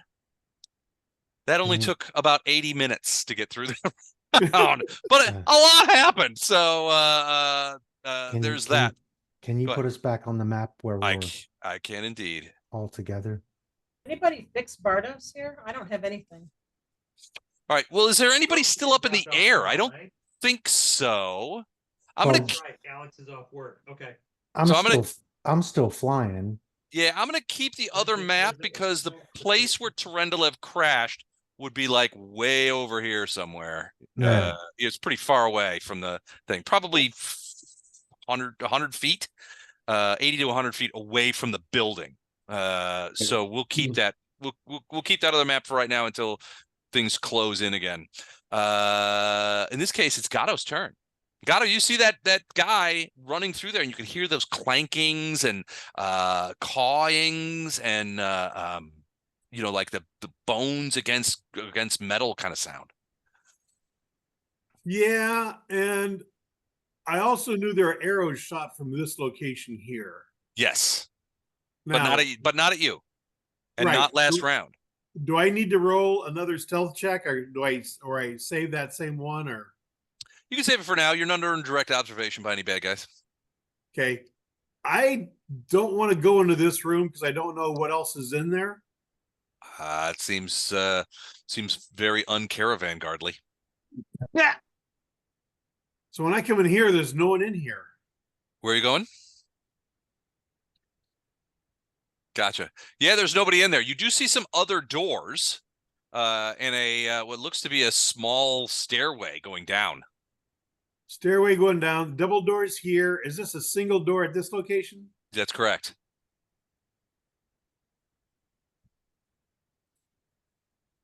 Gatto, I'm gonna go back outside and see what's going on with everybody else.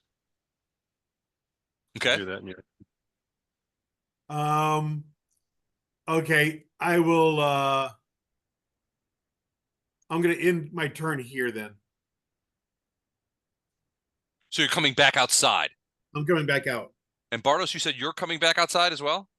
I was just talking to Gatto in his head while he was wandering around. All right. Well, he came back to you. Basically, It was. I So ran it's out my. of movement. I ran out of movement. So if you need to go somewhere, go somewhere. Well, I just wanted to get out and see because I basically have no idea what's going on, so I just want to get back Right. outside. And I did not want to. I did not want to get too far away from the party because I love my party companions, and I want to make sure they're all okay. Wow. Okay. Getting thick. I've never heard Don say anything like that. All right. It's It's I'm okay. talking He to doesn't Bartos mean in it. his head. So He doesn't Bartos- mean it. Bartos, where did you go? Did I He lose you? just doesn't want to go because I he's just getting moved up gas over kicked. towards where Lothar is flying. Just to- Bartos is over here. Oh, now. there you are. Okay. I see it. All right. So both of you have come outside, and the first thing you notice is about 85 to 90 feet to the southeast off this map is what can only be a pile of bones that was once Terendelev. Sorry? No, I'm just Was that a signal of some sort? no. Oh, okay.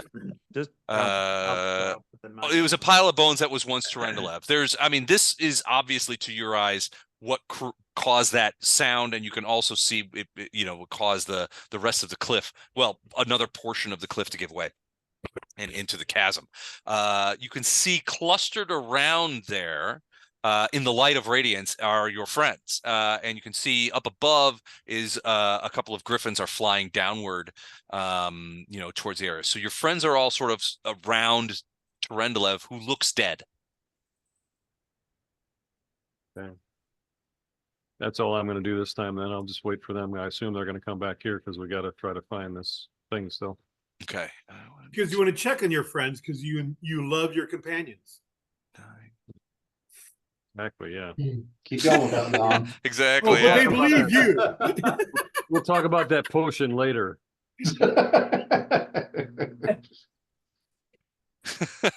What potion? Yeah, I could hear he's already starting. Yeah.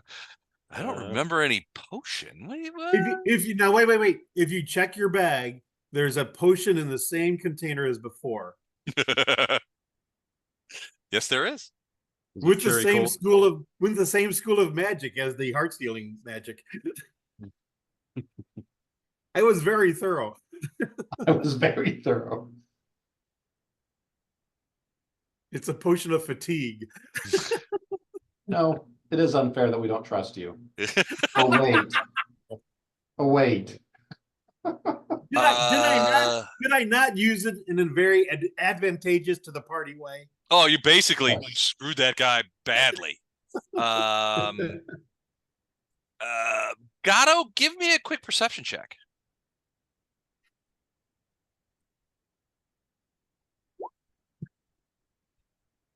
Ooh, geez, natural 20 on the perception. You hear a couple of things. So inside this building, it sounds like it's coming through these doors here. The sounds. Okay. One, you hear the sounds of doors opening, being slammed open. And then you I'm glad I left. then you hear another sound underneath all that, which sounds like a slurping or a slithering sound. Okay. It's that kind of sound. Do it again. Thank you. That will be all the times that I'm going to do that noise. Like a large snake, traveling across. It's not a hiss. It's not Okay. it's more oozy. Slime? Yeah, in the other room, there's a small Asian woman eating ramen. That's what I got from that sound. All right. And that's it for him. Take this down to 9. He's effectively going to stay there. Terendelev is out of commotion. Lothar, you are up. All right, let's go back to the other. Let's go back to here. All right, Lothar, What are you doing?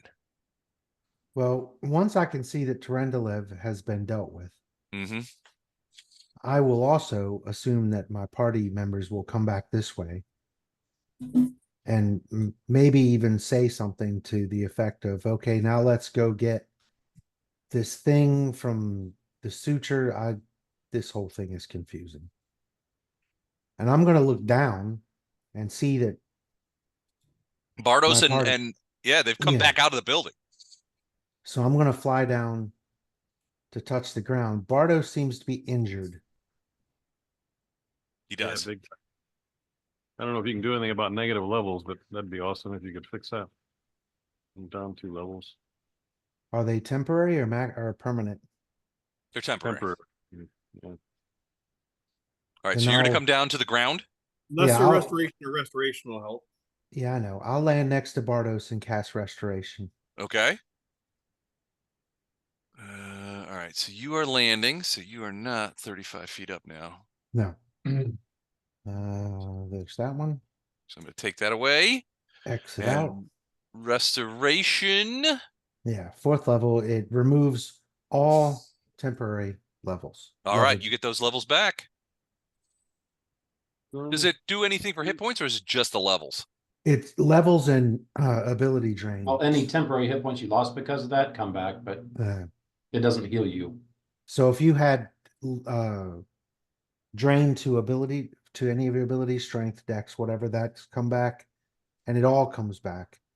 And if it eliminates fatigue and exhaustion, and as far as negative levels, it dispels all temporary negative levels.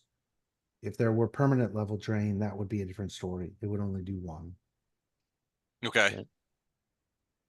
Yeah, so I'm only down 11 points now, damage wise. Well, that's my turn. That's all I can do this No, time. I'm telling you, I'm fine. I don't really need anything. I'll probably be all right. Okay. All right, Thanks. that's it for you. Yep. Awesome. Okay. Lothar, you are standing over the body of your enemy Terendelev. You did incredible damage with it, and Radiance is singing in victory. Wait, did we lose Matt? You mean Flash Heart? He left. He said he was going to get a drink He's of coming water. back. And was gonna He's disconnect. coming back. Okay, he's going to reconnect. All right, so we'll skip over him. He's standing over. Flash Heart is standing over the body of Terendelev. Ilindar, what are you doing? Well, I started getting made fun of, so come out of Storm. But at this stage, so Ilindar is not as well versed in the arcanes as Bardos is. Correct. And I know a lot about summoning stuff, and I know about that, but that's kind of about it.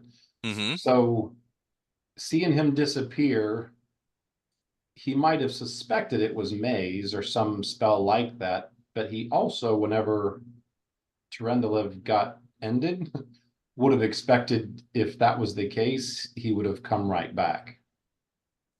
In this case, no. But like I say, I'm just going off what Ilindar would know and what he would think. Mm-hmm. Well, you have that spell, don't you? I've got Maze, not the other one. Oh, And what I know that if I cast Maze on someone, then I went unconscious, would they immediately come back? They would not. Once they're sent to the maze, essentially it's like a So it's a fire and teleport. forget. It's not a Yes. concentrate spell, right? Yeah, no, it's a little bit analogous to teleport in this way, in that you're basically sending somebody elsewhere and letting them figure out how to get back. Yeah, if you imagine if you teleport somebody else somewhere else and then you die, they don't get like rubber banded back to where you were. Right. Right. So Similar principle. he would still, like I said, he wouldn't know what's this souped up version of Maze. He would assume it's something like Maze and would assume his friend Fletcher's coming back soon, but he would also know enough to know that this isn't going to be Fletcher's strong suit and he might not be back for a little while. Until it's over. So, like I said, Bardos runs circles around this stuff as far as the smarts and how things work, but Ilindar does learn some stuff from Bardos, so he would at least know the basics.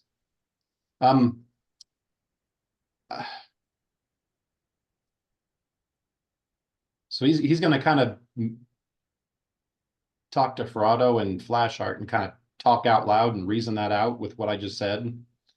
I'm going to grab the smallest piece of Terendelev bone that's close to me that I can. Okay. And just tuck it away. And then say, we need to get back to the others. I need to find out. Before this battle started, actually, Gordon, did you do message before this battle started? Yes. Actually, I did telepathic bond, which everybody Right. can speak back and forth with each other. So it's Oh, okay. like message, but much better. Okay, then he would have been also communicating with Bardo on this. Hey, we saw Fletcher disappear. Can you communicate with him? Which I assume then Bardo would say, no, I can't talk to him.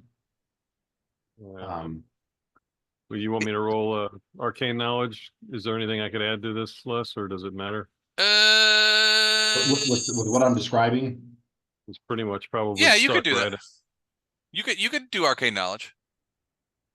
Dang, dude. Would you roll? 41. 41. That's pretty good. I gotta check. I think Bardo made the spell.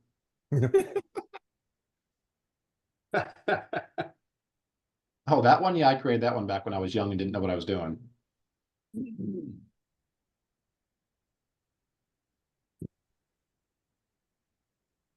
Okay, 1 second. So your guess is with a 41, your guess is that it was a variant of maze, and you know that there are variants of mazes that can be deployed, and there are several that you've heard of. You've never seen them deployed. The maze spell itself essentially sends a creature to a different plane. You ban it. It's an extra dimensional labyrinth. You have to try and escape it. You can't teleport out. Minotaurs are not affected. Now, theoretically, you could scry him to try and find where he is, because the maze spell effectively creates a new plane of existence. Small, to be sure, and recursive, but it becomes part of the multiverse, at least temporarily, until either the victim finds his way out or the spell elapses. Now, with a maze spell, it disappears after 10 minutes. So he will Scrying is going to take as long as scrying is like a 10-minute thing too, so that's kind of pointless. Yep. So you do know that he will. The reality is he will show back up in 10 minutes, even if he doesn't find his way out. At least you hope that's the case. That's what your research would suggest would be the case. Right. Well, I'll pass it on to everybody. Okay. So Ilindar, you have emerged from Storm. Yeah. Said that stuff out loud. Grabbed a bone from Terendelev. Okay. And then at that stage, I'll be saying, okay, we need to get back to the others. Okay, and then you begin going that way. Well, I'm gonna begin climbing on top. There's 2 seats on that.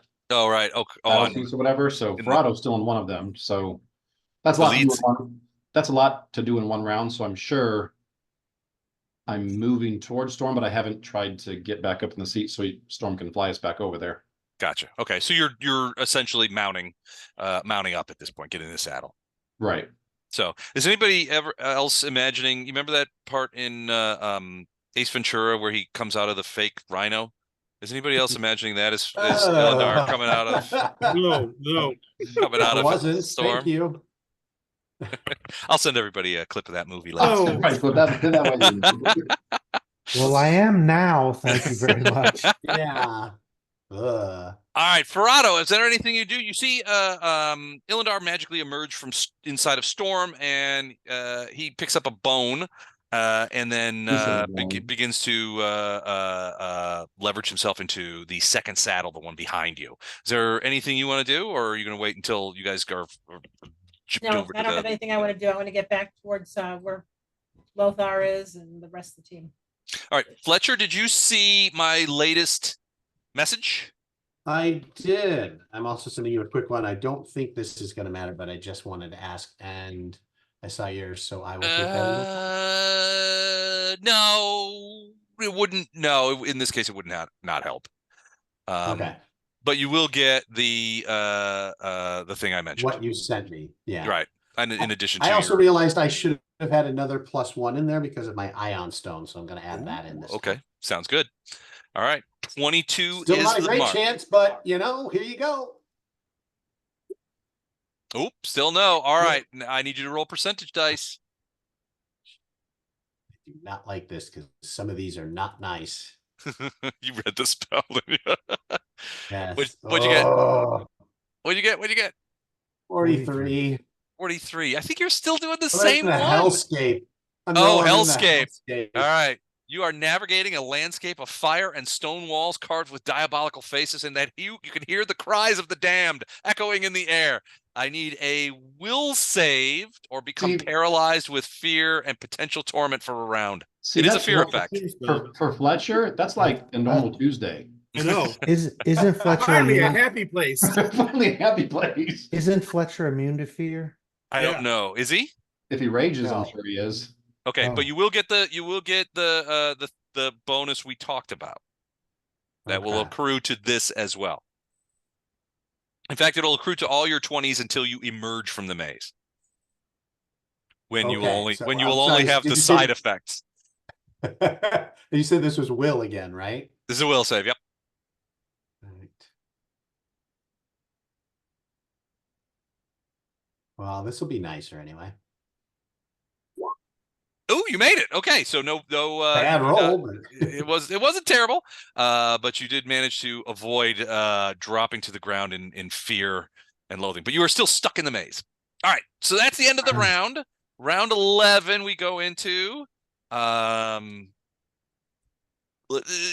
we go back into round 11. Let's go back over here for a second. Yeah. Bardos, you and Lothar Gatto, you and Bardos and Lothar are all on the ground. You can also see everybody sort of mulling around over by Terendelev's body and beginning to sort of move back towards it looks like you can see Ilindar sort of getting in the saddle, and he's gonna behind Ferrado, and Storm is doing that thing where looks like he's going to take off. You're not sure what Flashheart is doing, but he's probably lifting off and moving slowly over in the way that weird heralds do now. So give me a quick perception check. All of us, or just him? Just Gatto. Much worse. 25. All right. So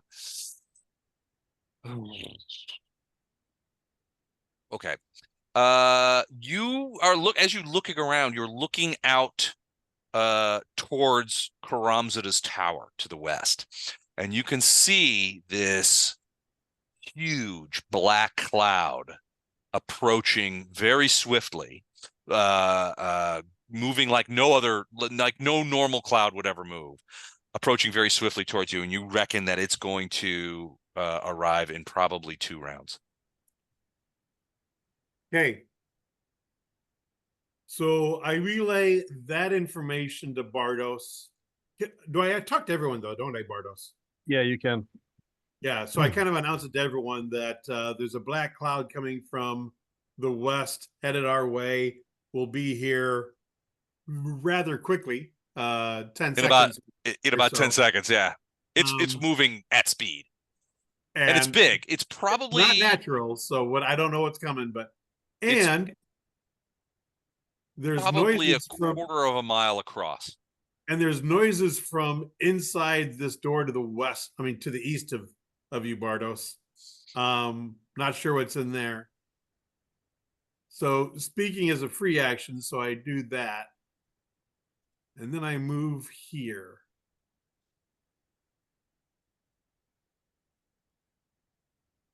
And I am done. Now, this is a wall here, so I'm behind this wall. Correct. You're still in the forge area. You're inside. Oh no, you're on the outside of that forge I'm on the area. outside of it. Yeah. Yep. So you're moving towards your friends. A little bit. Yeah. I'm hoping somebody comes out of that west door and I'll be behind them. West door. I'm hoping somebody the- comes east door. I'm hoping somebody comes out of this east door where I hadn't heard the noise from before. Oh, okay. Yeah. So you're counting on this open space over the top of this dead salamander? Yeah. Gotcha. Okay. All right. Cool. So I'm just hiding. I'm stealthing right there. All right. Sounds good. I gotta. That's a very tactical way to say you're hiding. John's good at that. Stealthing. That and stealing from his own party members. Okay. Hold a sec. Doug, I'm going to send you a direct message. Yay. Yeah, when I look at Gato, can I see the black spots on his soul from using that potion? I used it in a very advantageous manner. Okay, Spin Doctor, don't try it. His soul sucked that potion right up. Didn't have any trouble at all. Man, that part was supposed to be in my hand, buddy. Yeah. And It was close. Well, he rolled a nat you 20. rolled a natural 20. He did roll a nat 20. It wasn't close. It was closer than probably. All right, Bartos, you're up. Evil never prospers. Sometimes it does. No, it doesn't. No, evil never does, but Gato should. All I'm right. not evil. I don't know what to do. Are we going to try to still get this thing, or are we going to just deal with this cloud and forget about trying to get the? If you're talking in the excuse me, whatever spell you cast, Yeah. I would say it seems like we still need whatever's in here, and if there's something huge coming this way, it might have a tactical disadvantage in the building. All right. Well, I'm going to go back in there then, and hopefully you guys will follow me. All right, so you're going back in the building. Yeah. All right.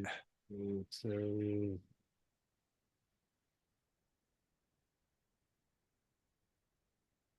Well, I guess I'm going to do a double move and try to see if this door was still open right over here. Hold on. Which door are you saying? The one that the Yeah, it's still open. Yeah, it's standing wide open. And as you get closer to it, you can hear those same noises that Gato heard, the clanking of chains, the what sounds remarkably like the cawing of crows. These doors here are still open also, aren't they? Those doors are open as well. And there was nothing in walking by those doors and standing here. There's nothing in either of those rooms that I can see, right? As far as you can see a bunch of stuff. Do you want to know what it is? Yeah, sure. Okay, hold on a second. Let me go ahead, put those up. All right, so when you peer in there, hold on a sec. I have to move this. I told you there was stuff in there. Yeah, he did. All right. So as you step in, you can see chains dangling from look like dozens of hooks attached to the ceiling of this room. There are these big black bird cages made of metal that hang downward, and they're hooked to the ceiling, usually several chains. The noises of chains that you heard is these sort of things rocking back and forth. As you look inside them, you can see that there's a creature, like a skeletal bird-like creature inside each of these cages, and they are sort of shrieking. So these ones over here, they actually see you. Let me give you an idea of what these fellows look like. Hold on. Can I do it this way? Let's send this to back. And let's see if this works. There we go. So yeah, so do you see that creature? Yes. So it's skeletal, but it has sort of a bird head and raven's wings. They're about maybe 5 feet tall, but they also have a long tail. Thankfully, at least to your eyes, the slats of these black metal cages are they're not wide enough for the spike on that tail to get through, because that tail looks not only prehensile but quite dangerous. But once they see you, they begin cawing and squawking and making all kinds of noise and rattling their cages. In some cases, the cages are swinging back and forth on those hooks and bashing into each other, and they're just making a hell of a racket. Can I get any more knowledge, like a knowledge planes or knowledge Knowledge nature? planes might help, yeah. 43. 43. These creatures are strangely known to you. They are, where are they? I must have accidentally closed the thing. Hold on a second. Didn't you send this to me, Les? I did, yeah, but I closed the tab. So they're these are psychopomps, a kind of outsider that typically would be considered neutral. Psychopomps, generally speaking, are, well, at least in mythology, they are the heralds of the dead, right? And they are oftentimes come to collect the souls of those who are deceased. In these cases, the images that you've never seen one before, but the images that you've read about and the stories that you've read generally show these particular creatures bearing scythes in their long fingers, ostensibly to reap the spirits of the close to those who are close to death. Otherwise than that, they have like raven's wings, and sometimes they wear masks that make them look like vultures, but in this case you're looking at them and they just look like they are skulls. You can also tell, give me a quick knowledge arcana as well.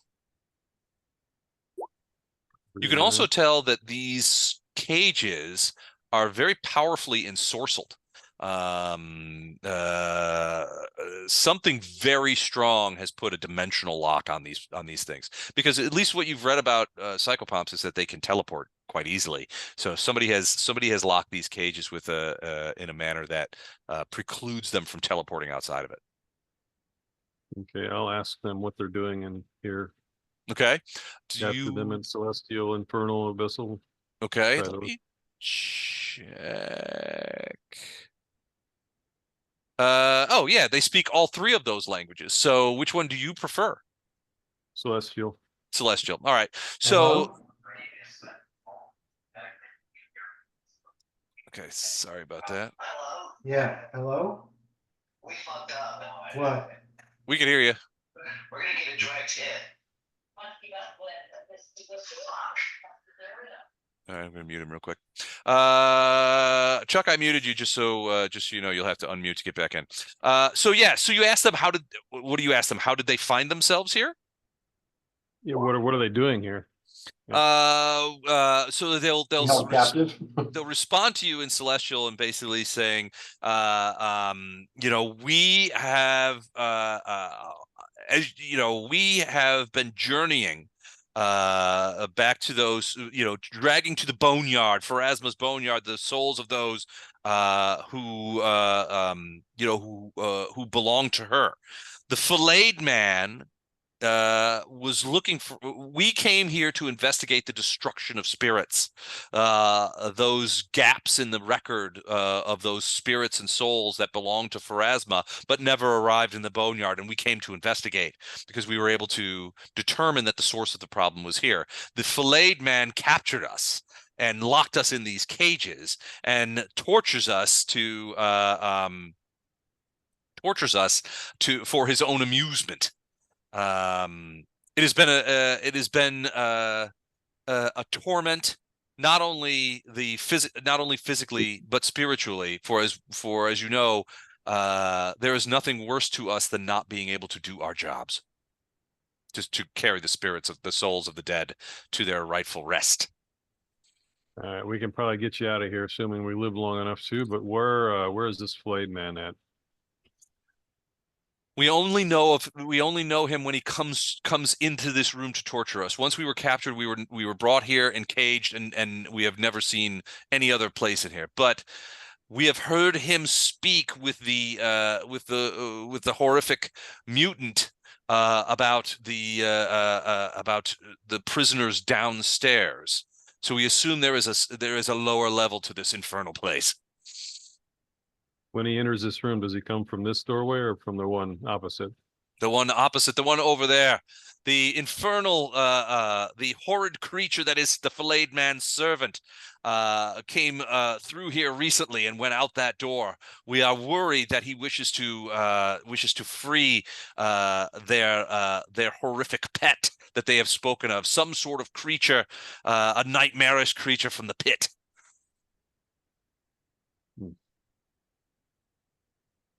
I can only say that whoever wounded that creature did so grievously, and we are in his debt, for he is a horrific thing.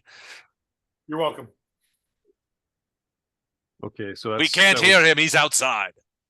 That was a double move and lots of talking, so I'm probably done. But okay, would probably dispel magic would get rid of these. So it might, depending on the caster level of the spell. You could tell that the caster level here was quite powerful, potentially equaling or even bettering your own arcane power. So could they just be physically ripped apart? Well, it depends, but they look pretty strong. Okay, well, I'm going to wait till everybody else gets here before I do anything. So okay, all right, sounds good. All right, is anybody? Nope, I don't think is anybody in a position to see him. So Hey, Lex. yes. Hey, Matt, you're back. Yeah, sorry. If Bartos tries to rip him down, should we do like, I know we've done other times where we do an assist move, like a +2 to assist, so maybe stack up powers. Possibly, yeah. Some Iomedean power, that kind of thing. Sure. Yeah. I flash my Herald badge. Yeah, I'm just Harold. I'm taking over this crime scene. Yeah. Herald, I'm a day. Lothar, you are up.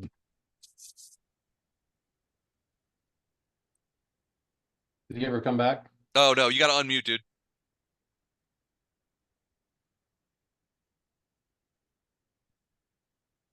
We muted you because you were on the phone. Got to unmute and Zoom, probably, not the... Yeah, you got to unmute your Zoom. Yeah, I'm back. There he is. Well, I'm partially back. Yeah. So I'm gonna move in.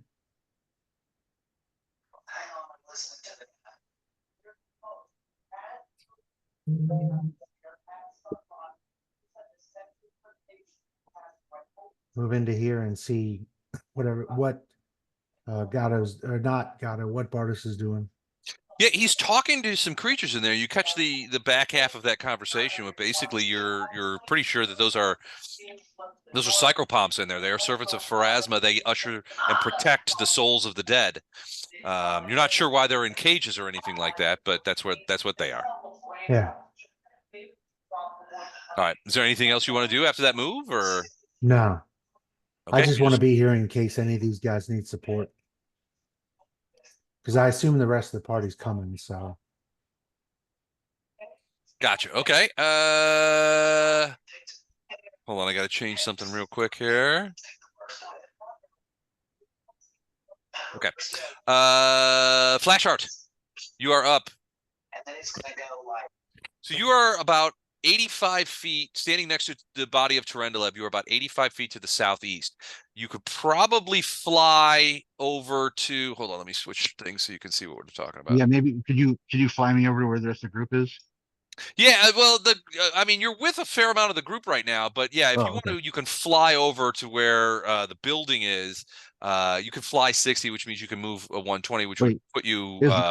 Is Lothar all by himself back there? No, Lothar has actually gone into the building. Okay, I'm gonna follow Lothar then. Okay. It's not. I'll make sure he wasn't squishy in the back. All right, so you could, if you fly, you do a double move, you can probably get into that room, and basically it's this room right here. That is in that building. So I'm gonna, do you want me to do that for you? Yeah, if you can do it for me, that'd be great. Okay, sounds good. Thank you. All right, so Flash heart. And you're just going to follow in there and rejoin with Lothar, right? Yeah, at least I'll be where Lothar is, but I don't have to be next to him if he doesn't need me there. Just want to make sure Okay. I'm. So right over here. Yep. Gotcha. Okay. Cool. Cool. All right. So yeah, Come you through, fly. Harold. You Harold, fly come in. through. Radiance is well damped down a bit, but still singing. You can see Bardos is in that room. And you came past. Well, maybe you wouldn't have. You have got there and you've walked into the door, and you have a chance to talk to Lothar and say, what the heck, man? But that's a double move. So all right, Ilindar. I'm assuming everyone is flying over. So yeah, now that I'm on board, Okay. 3 of us are flying over, and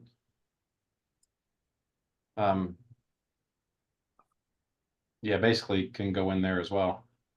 So you're gonna fly over there. It's a little troublesome Well, because there are a bunch of dead salamanders yeah, in the way. she'll fly until we get to the right there, and then the other 2 of us can jump off, and Gotcha. Okay, and you'll use that opportunity to dismount. yeah.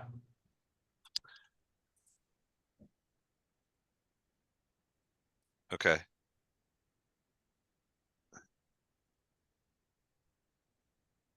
Doug sent you a message in chat. Hmm. Okay. And then yeah, What get is over this? there and just ask what's going on. What is So this sure purple they'll line here? let me know what's going on. That's one of the edges of the cliff. Okay. So on the, that's what I'm going to say. Flash heart and all that, they seem to be just hugging the edge here. Is that pretty much? No. The cliff right now is the green line. Those are the break points, Doug, as each one starts to break off. Yeah. So the Yeah, one, so after everything over here, for example, is gone. Everything west of the green line. The yellow line, the other lines have not been enacted yet. All right. Okay.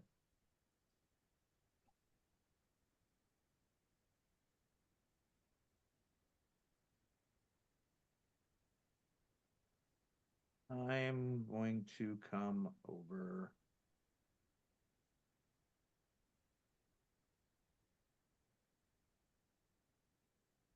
Here.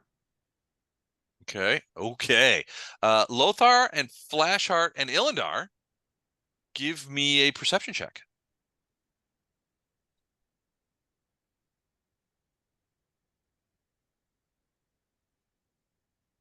Me too, less, unless I hit any buffs that I'm not aware of. Even a natural 1 is plus 27. Jeez Louise. Oh, 2 natural 1s on the perception. That's okay. it's still a Flashheart, 28. Lothar and Ilindar are sort of conversing over the talking over the death of Terendelev. With Flashheart, you see a large greenish ball of stuff. These walls here, this door is not here. It's not. It's open. It's open. All right.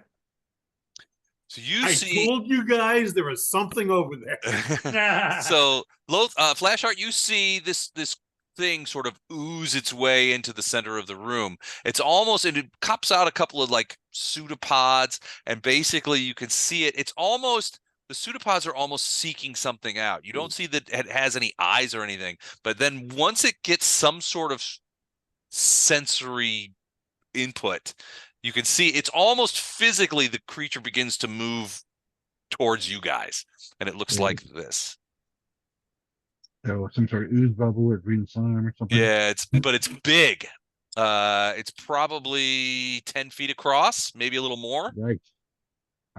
Kill with fire. I don't know if I want to stick a sword in there, but definitely should be killed with fire. I mean, this is one of those ones you probably don't want to touch if you don't have to. I will point it out to them. I will immediately point it out to them.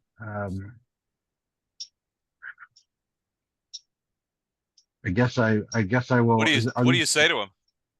I said, "Ooze monster coming this way on your 3 o'clock." All right, cool. Are these doors so I can close? They're closable, but they're open to the inside, so you would have to sort of go inside that room to close them. So they're Right. They're like, here, I'll. So they're kind of like, What I'm thinking is maybe ooze monster is going to be, it'll be able to ooze probably anything. But I'm thinking, what if I close one door, give it less of an area to attack from, that we can then contain it until we can deal with it. by the way, you guys are standing in the middle of the forge. We're probably gonna need to move out of there. Yeah, I thought it was a little hot. Lothar, you're getting warm cookies. Lothar, I'm gonna move you over here a little bit. All right, so yeah, but that creature is sort of rolling, sort of oozing its way towards you guys, and may reach you next round. Right. So unless I reach this door and try to pull this one shut here. All right, it's not your turn though. Oh, okay. Apologies. I thought it was my turn because you called me. No, I just wanted you to see if you could see it. What is going on with that, Doug? What are you doing? The animated door. All right, Ferrado, what are you doing? Um, You've just dismounted Storm. Give me a quick perception check. 42. All right, you can see Gatto sort of standing in the shadows over here. He's created some. Wait, does she? 42. She rolled on a percent. Yes. Yeah, Yes. she sees you. You can see Gatto over there, and he's not sure what he's doing. He's got a sword out though. Well, Do you? I got in a position so that when the creatures came out, we could attack them from both sides, flanking, and then all of my allies charged into the building. They didn't see you. Yeah, we didn't see you. yeah, I because told you what I was doing. I wink at Gatto. None of us listened to you though, Don. I know. Well, everybody at this point, they've heard about the potion incident. Now they're all checking their pockets. I had to go to the little paladin's room. Sorry, I didn't hear that. So the rest of the party's inside the building? I'm the only Yeah, one out they're here. all inside there. I'm going in there next to clean up. I can only assume that the bathroom facilities around here are about the hellscape gas station bathroom you find on an interstate. Yeah. Yes. It looks like the party's inside, so I'm gonna walk towards the door. You go into Okay. one of the bathrooms, and for some reason, a skeleton is sitting on the toilet. Shh. Yeah, that's a bathroom I don't know that I would want to be in. Well, All right, Ferrado, what do you want to do with your griffins? I'll just leave them outside for now. Okay, so they're going to. Do you want them in the air stay or? for one round until that cloud gets here. There's a cloud coming. There There's is a a big cloud black coming. cloud coming. You know what? Well, yeah, they can talk to me well, can they talk to me? I can give them commands, Yes, you can. but they can't really communicate back to me though, right? Not really, unless you share a language. So, hold I on. do Let's. What do they speak? Languages. They understand common but cannot speak it. No, what do I do with the griffins? No, I'll just leave them here for now. All right, so they're going to land. Mm-hmm. Okay. All right. If you want to move them to a different part of the plaza, feel free. Okay. All right. Fletcher the Fletcherian, it is your turn again. Big bucks, no chucks. Here we go. Nope. That's not big bucks. Did not happen. So we need to, again, roll Oh, percentile no. dice. This is gonna be nasty. Oh no. What now? Hold on. Oh 12. That's your percentile dice? no. Uh-huh. Going with 12. Okay. You find yourself in a nightmarish circus of giant beasts, garishly painted faces, and hideous mocking laughter. You must succeed at a will save or gain a lesser madness. Oh boy. That might actually help him. Lesser than what?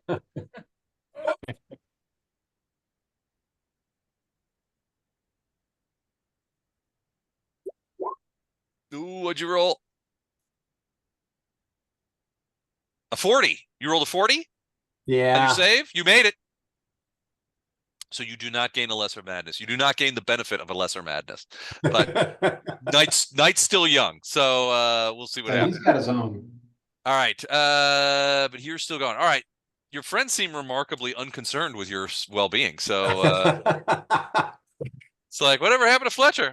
He sometimes disappears like this. I don't know. He'll be back probably. They'll show up with some heads wrapped around their Yeah, neck. Lothar's like classic Oh. Fletcher. Oh, but when Uh, he comes back, there's no suspicious of what his activity. Yeah. No, we know what happened when he was gone. Something died, or multiple somethings died. That's pretty much we know what happened. All right, Gatto, your turn. Andy The strapped a cloud ring is to himself. close. The cloud will be over you in the next round.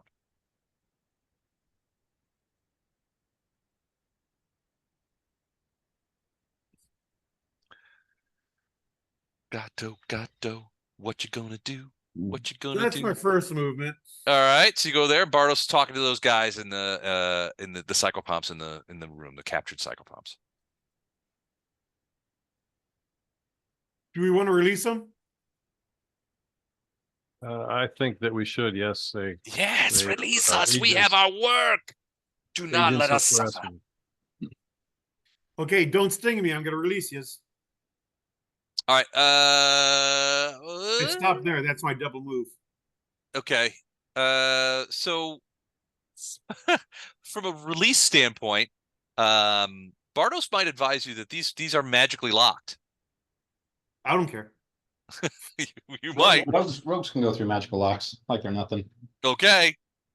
Pretty tough. I don't know. All right, Gatto's like going in there. He's got his friendly lockpick out, and he's going to do that. Bardos, what do you see all this? What are you going to do? I'm going to watch the caravan guard. All right. He's concerned about him. Give me a perception check. Me or him? Him, Bardos. He's watching the caravan guard. He's going to see you.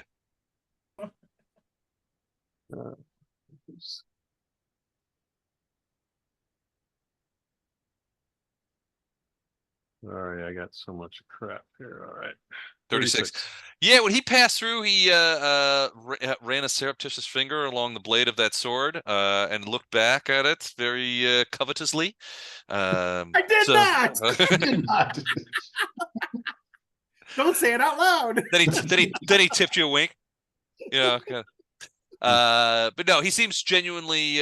He's like, he asked you, should we release this? You were like, yes, and he's got his tools out and he's bending to the locks. And you could the creatures are. You speak. Do you speak Celestial, Grotto? Celestial, no. Hold on a second. Abyssal, definitely. Well, Yeah, you do. I speak Abyssal. Yep, a little, enough to get by. Elven, Halfling, Undercommon, High Drow, Abyssal, Common. Okay. But I have potions of tongue.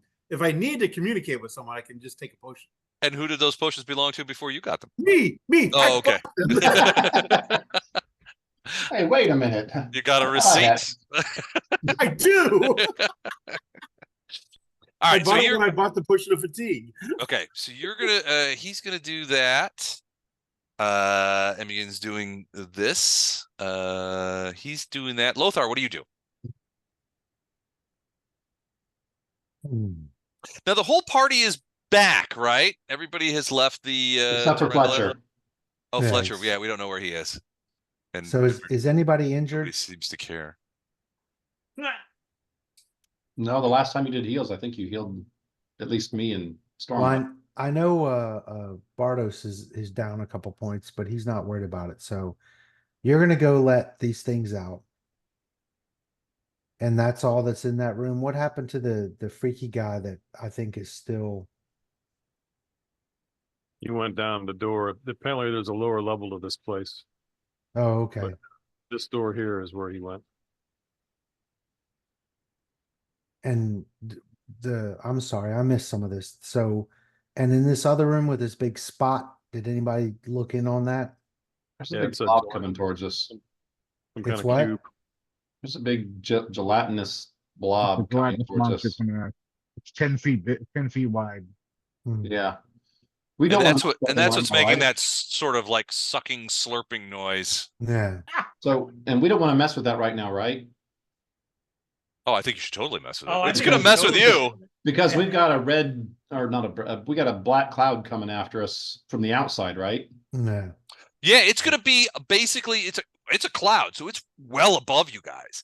I mean, not like it's maybe 150, 200 feet in the air, and it's basically came from Karamzada's palace. Yeah, that You'll can't be good. remember last time it sort of was obscuring the greenish light that was coming out of Karamzada's palace, and then it's basically it's moved very quickly, like no cloud you've ever seen. It just roared over. Yeah.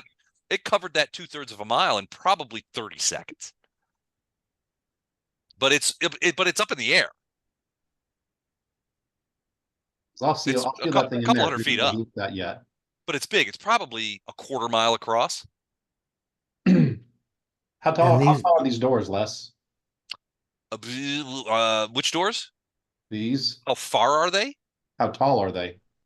Oh, probably 9 feet. Okay. and they're open. They are They're standing open. open. Yeah, those little white marks are the doors themselves. I'll seal that if we want, but on my turn, obviously, not right now. All right. So you're going to close the doors. To kind of All right. effectively. So I'm, Now I'm curious. Yeah, really. Now he's been inside something, and now he's gonna seal something up. He's going to seal something up effectively. I'm good. We're all gonna try to get to this door and work downstairs and find this filleted man, right? That's what we're trying to do here is find this guy, right? We're Yeah. looking for the suture, Yeah. Yeah, but it's killing the flayed man is okay. That's a bonus. All right. Well, then I'll move me and Astrid up here. Okay.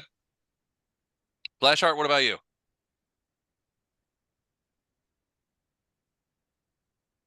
he there? Is he still there? Should we skip him for a second? There he is. Just keeping you in suspense, sorry. Oh, Um, gotcha. Dramatic I wanna build pause. tension. Okay, I want to build tension. So does Ilindar, you say you can do something about this door? Yeah. All right, then I'm going to back up and support you right here. Make sure this thing doesn't get you. And can I go on Overwatch or whatever? All right, hold my action. Wes? Yeah, you can If hold you're it gonna- action. If you're So- going to delay, you got to delay and can't move. Okay, I'll do that. I'll do that. I thought you And, could and apply if you for do it. that, you can jump in at any time. I'm gonna delay. Cool. All right. Awesome. All right, Ilindar, you're up. Okay. Casting create. I'm casting a wall of stone. Wall I'll try of to figure it out. stone. I can put a 12-inch thick wall of stone across both of those doors. And that'll be attached to the sides, it'll be attached to the floor and attached to the ceiling. So you're just sealing that up. Yep. All right. Wall of stone. Let's put that in there. I've got a thing for this. Boom. All right. So So that's my standard action. And then I'm going to move up here close to these guys. Whoops. And then Storm will come back in right there. all right, cool. All right, so you're all gathering in the forge room. You have sealed that up with a wall of stone. And that is that area is sealed up. All right. Is that it for you? Storm coming with you? Yep. That's it. All right. Who's Don? Doug, sorry. I got a question. Okay, so I've been listening. The party wants to go go downstairs. Mm-hmm. Where is there a staircase? I mean, okay, but okay. Okay. Ilindar does not know where the staircase is. He just knows there was something dangerous coming through those doors. Okay. So he sealed those doors. Okay. Not saying that was the best option. It's just it took care of an immediate issue. The party It can gives no us, longer time to think see me. about it. Is that correct? Wait, Say does that it again? mean- The party can no longer see me. Correct. Let me see what's on here so I can. Just sent you a message in chat. Donnie getting that's jealous. that you're exactly. getting secret messages Okay. to Doug, So just you getting spotted secret that too, messages. yeah. Yeah. Okay. So You don't mention doors. It seems like something we should deal with at range with fire or something. That's my plan. That's my thought anyway. Well, hopefully we don't have to deal with it at all. I mean, unless it's related to all right. what we're Yeah. trying All to right, do. you going there? I believe. Yeah. I believe it was inferred the stairs are right past it. So Yeah. we might. That would be my just to okay. Corrado, you're up. I'm just following along. Everybody's crowding in that room over there, and you can hear. You speak Celestial as well, correct? I think you do. Not remember. I Do speak your- them all.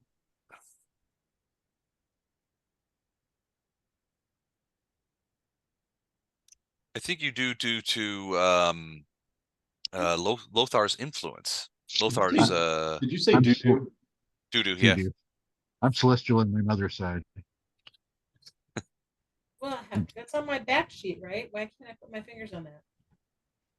To the very Yeah. bottom. At the At the bottom. bottom of the back sheet? Yeah, I like have way it- down, have it- right past the feet. I had it up too large for my bad eyesight. So you would Shit, I can't. you would be able to hear Bardos speaking in Celestial to these creatures in the other room, and Gatto speaking to them in an Abyssal, and Bardos and Gatto talking to each other, and I'm assuming common. No, I'm Where- common Elven. Yeah, I can hear that. I'm Okay, common. so you would hear Gatto ask Bardos, "Hey, should we let these guys out?" And Bardos saying yes. And Gatto is sort of in the room, and you can see he's got his little satchel of tools out. He's going to work on those cage locks. I'm just gonna keep an eye and an ear behind them.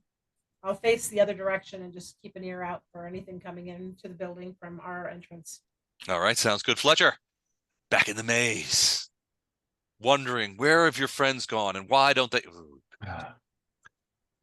Okay, nope.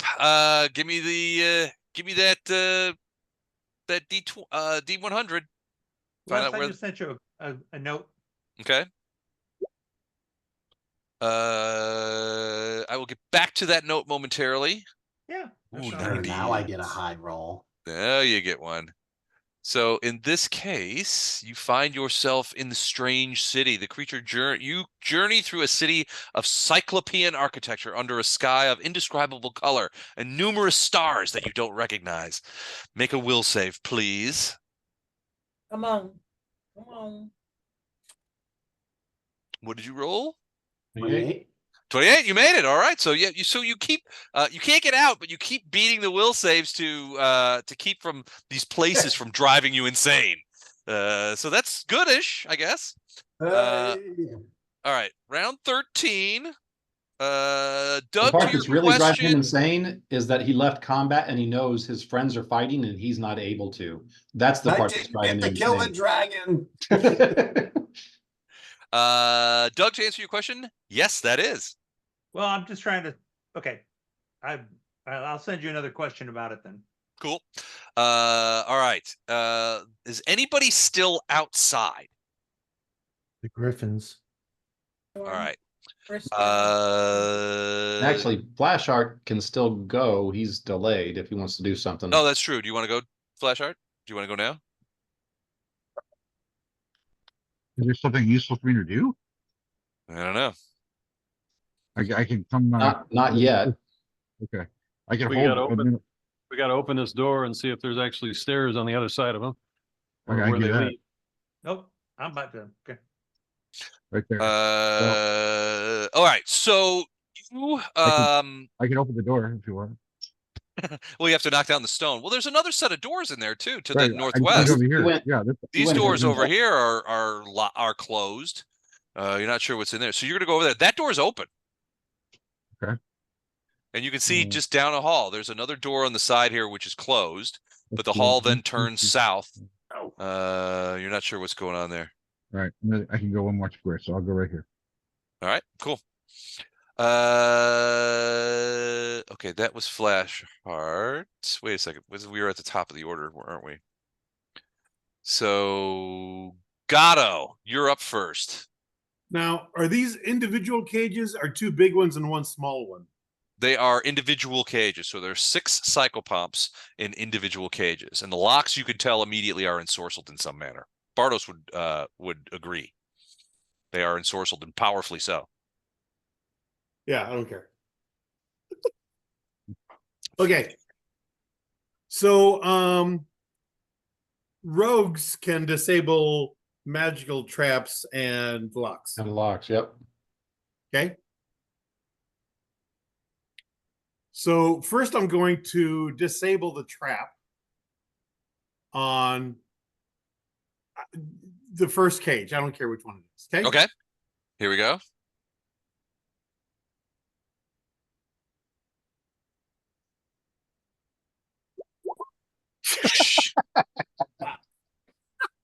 That's not even Plus 6 real. for the trap, so it's a 70. My It's a God. 70. It's a 70 on the lock. All right. So yeah, after Does about does that pass the DC? it does, weirdly enough, you know. After he looks at it for a second, it Yeah, he just looks falls at it, open. he kind of just goes.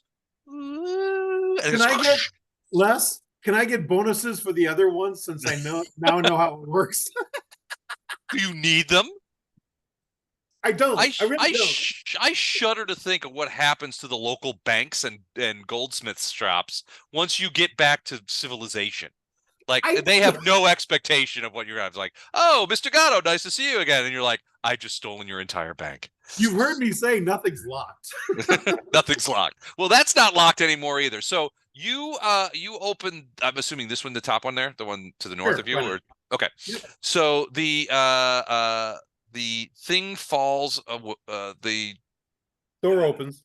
door opens and the creature comes. Well, basically, I'm just going to move it. The creature comes out. Is he not in there? Why is he not in there? Hold on a second. So the creature comes out. It reaches over to you, and these creatures are not very cool looking. Nice, man. But what did you say, Matt? It's like old school Ultima where you're robbing shopkeepers. Just right in front of them, you're just taking stuff. Kajit has wares if you have coin. Wait, where's the coin? Where's the wares? All right, so this creature comes out and says to an abyssal, "Thank you, good sir, for releasing me from this pain. If you would release my brothers, we would be forever in your debt." And it actually, so it's this weird little like bony creature, but the rest of you, it speaks to him in abyssal. Those of you who understand abyssal hear him say this, but it reaches out and it sort of wraps its arms and wings around Gatto in sort of a short embrace, and then releases him and says, And then Gatto disappears, and it's with Pharasma now. "This is Pharasma now. I will take you to my leader." No, and then the creature turns around and says, blessing. this creature will release you so that we may return. I will see you back at the boneyard. And it disappears. Poof, goes away. You're guessing it is plane shifted somehow away. That's what it looked like. Yeah, you got it open, you released it, it thanked you, and then disappeared. The other ones are excited. Release me next! Release me! No, release me! They're all sort of chiming in this sort of bird-like abyssal. Don, won't it be ironic if during that embrace he picked your pocket? You have no more potions. That will last. It'll be a couple of rounds later. My potion bag is full again. All right, Bardos, you see Gatto make short work of these heavily ensorcelled locks, and release one of the creatures. You guess that it has departed back for the boneyard to reacquaint itself with Pharasma's desires. All right, I'm going to follow Flashheart. Okay. You have more movement than that. You could probably pass Flashheart if you want to go deeper into the hallway. Yeah, you can get well in front of him by yourself. That's always a great idea. That's some really bad advice, Les, but thank you. Understand with your back to doors. That's always a good way. Just trying to be helpful. That's all. I do have a sword now, I guess. I mean, you know. You do a cool one. Mm-hmm. For now. For now. Uh-oh. I can't even use this thing, Don. You can have it. Yeah, I'm done though. Okay. no Hold on. I gotta do a quick thing here. Okay, I'm gonna do that. Then he's gonna go there. Yes, yes. This is a great plan. Where did all that go? Excellent. Perfect. Good. Beautiful. Everything's coming together. Lothar, you're up.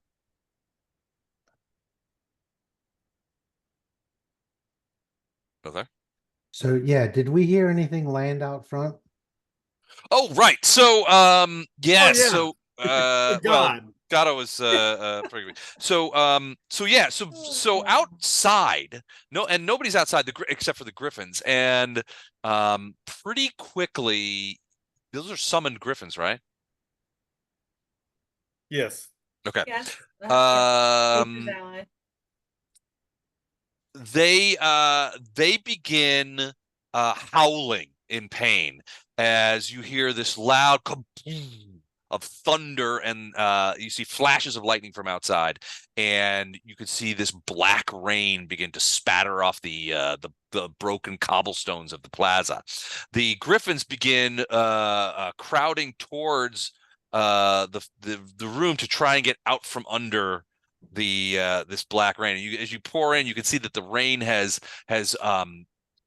scarred their wings a bit, and has damaged them, and they are unhappy about that at all. They're also well, I guess this isn't really a deal. So, but yeah, they have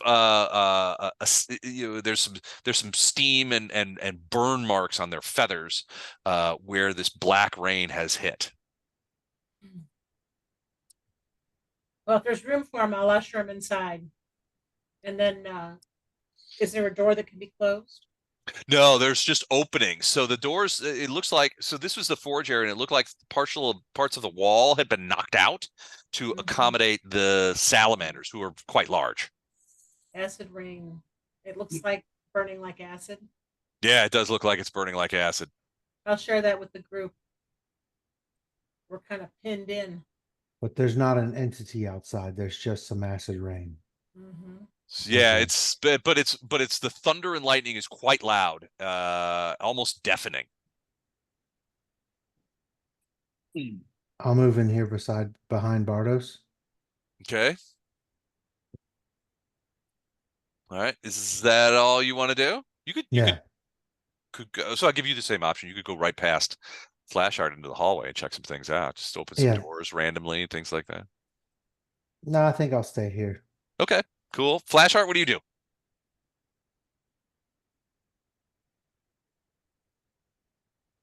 You make it sound so cool going down this hallway, so I gotta check it out. Um, Cool. Right, so what do I see? You said there's a door here, right? And then That around door's here, closed. but where does it turn into something else down this way? Yeah, the hallway goes south at this point. Okay. I'm gonna go past the door just so I can keep an eye on what's going south here. All right. So if you look south, you Oh, can see lovely. you can see a couple of things. One, that big green pile of ooze is down in the corner of that room, and it looks like it's just sitting there. You also see that this door, also the one catty corner to the door that leads into the southern room, is open as well. Okay. There seems to be like a little trail of slime in this area here. Great. Okay.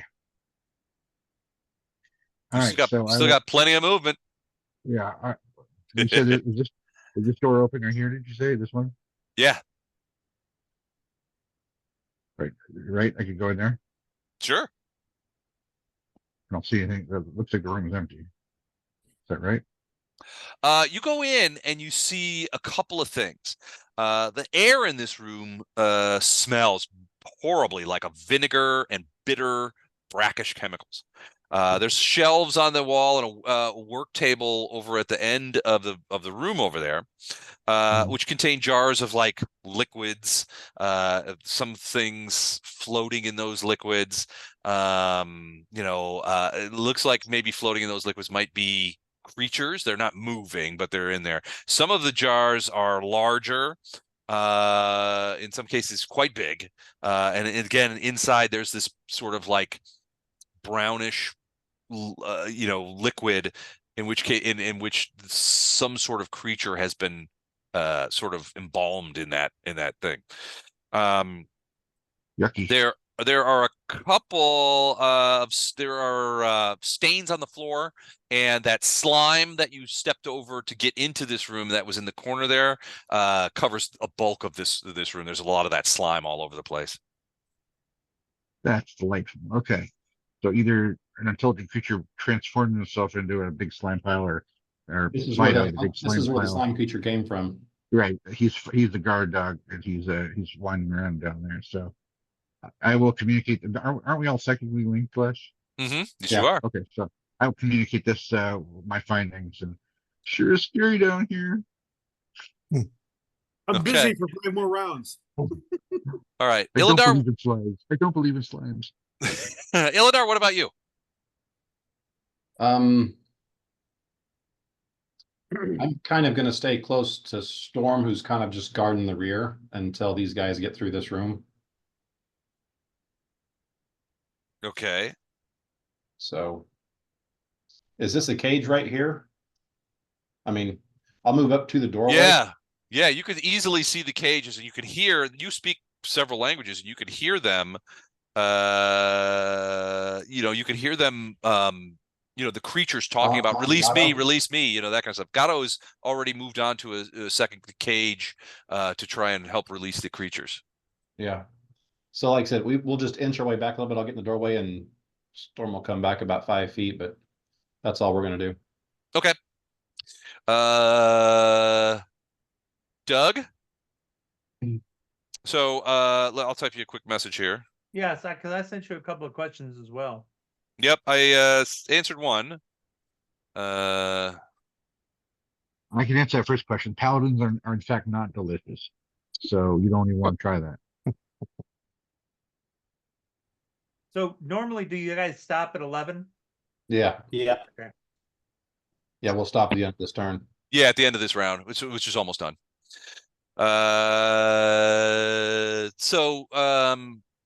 So Doug, I just sent you a message, but I know, I saw it. okay, cool. But did you read my other two? I did, and I responded to the one.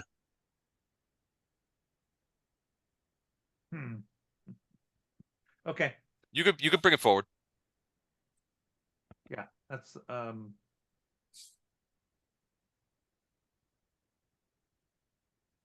okay. This guy come over here.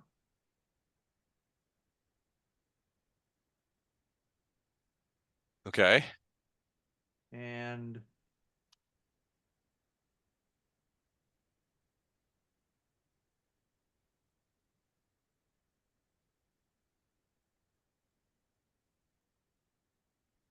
give me a second.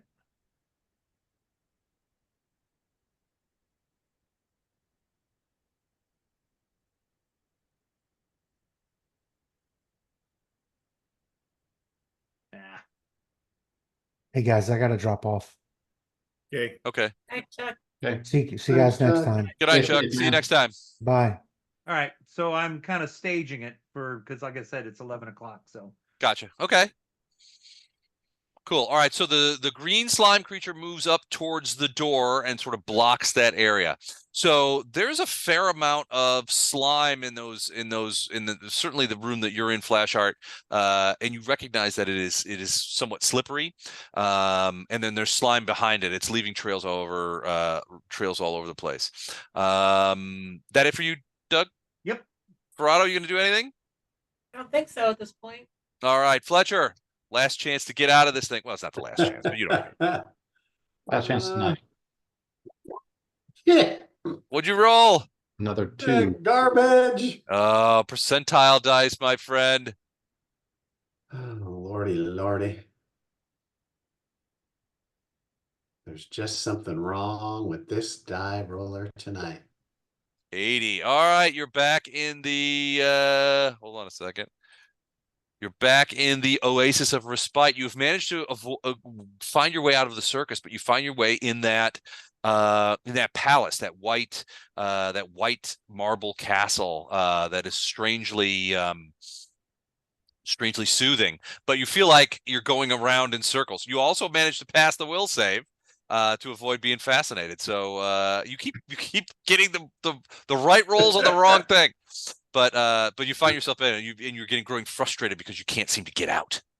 All right, and that is the end of round 13. We will stop there and begin with round 14. Outside, this black storm rages on, dumping acres of acid rain on the plaza, and delivering thunder and lightning so loud and so close that it almost deafens Ferrado and Storm, who have not gone further into the building. The Griffins are in obvious pain from not only the noise but the acid that has already gotten on them. Who is Ferrado? That's Jennifer. I just don't see her. Oh, does she have to leave? No, Yeah. I just see Jennifer as Farina. I'm sorry. Oh, it's But she used to a be. long story. Okay. All right. She's the artist formerly known as Prince. Okay. All right, so we'll stop there tonight. Okey-doke. No, it's fun, guys. All right, thanks, you guys. Thanks, Hope it was fun, and we'll talk soon. Yeah, guys. Wednesday team I next got week. a couple questions for you. Yep, sounds good. Later. guys. Night. Night. Feel better, Matt. Yeah, feel better if he's still on. And you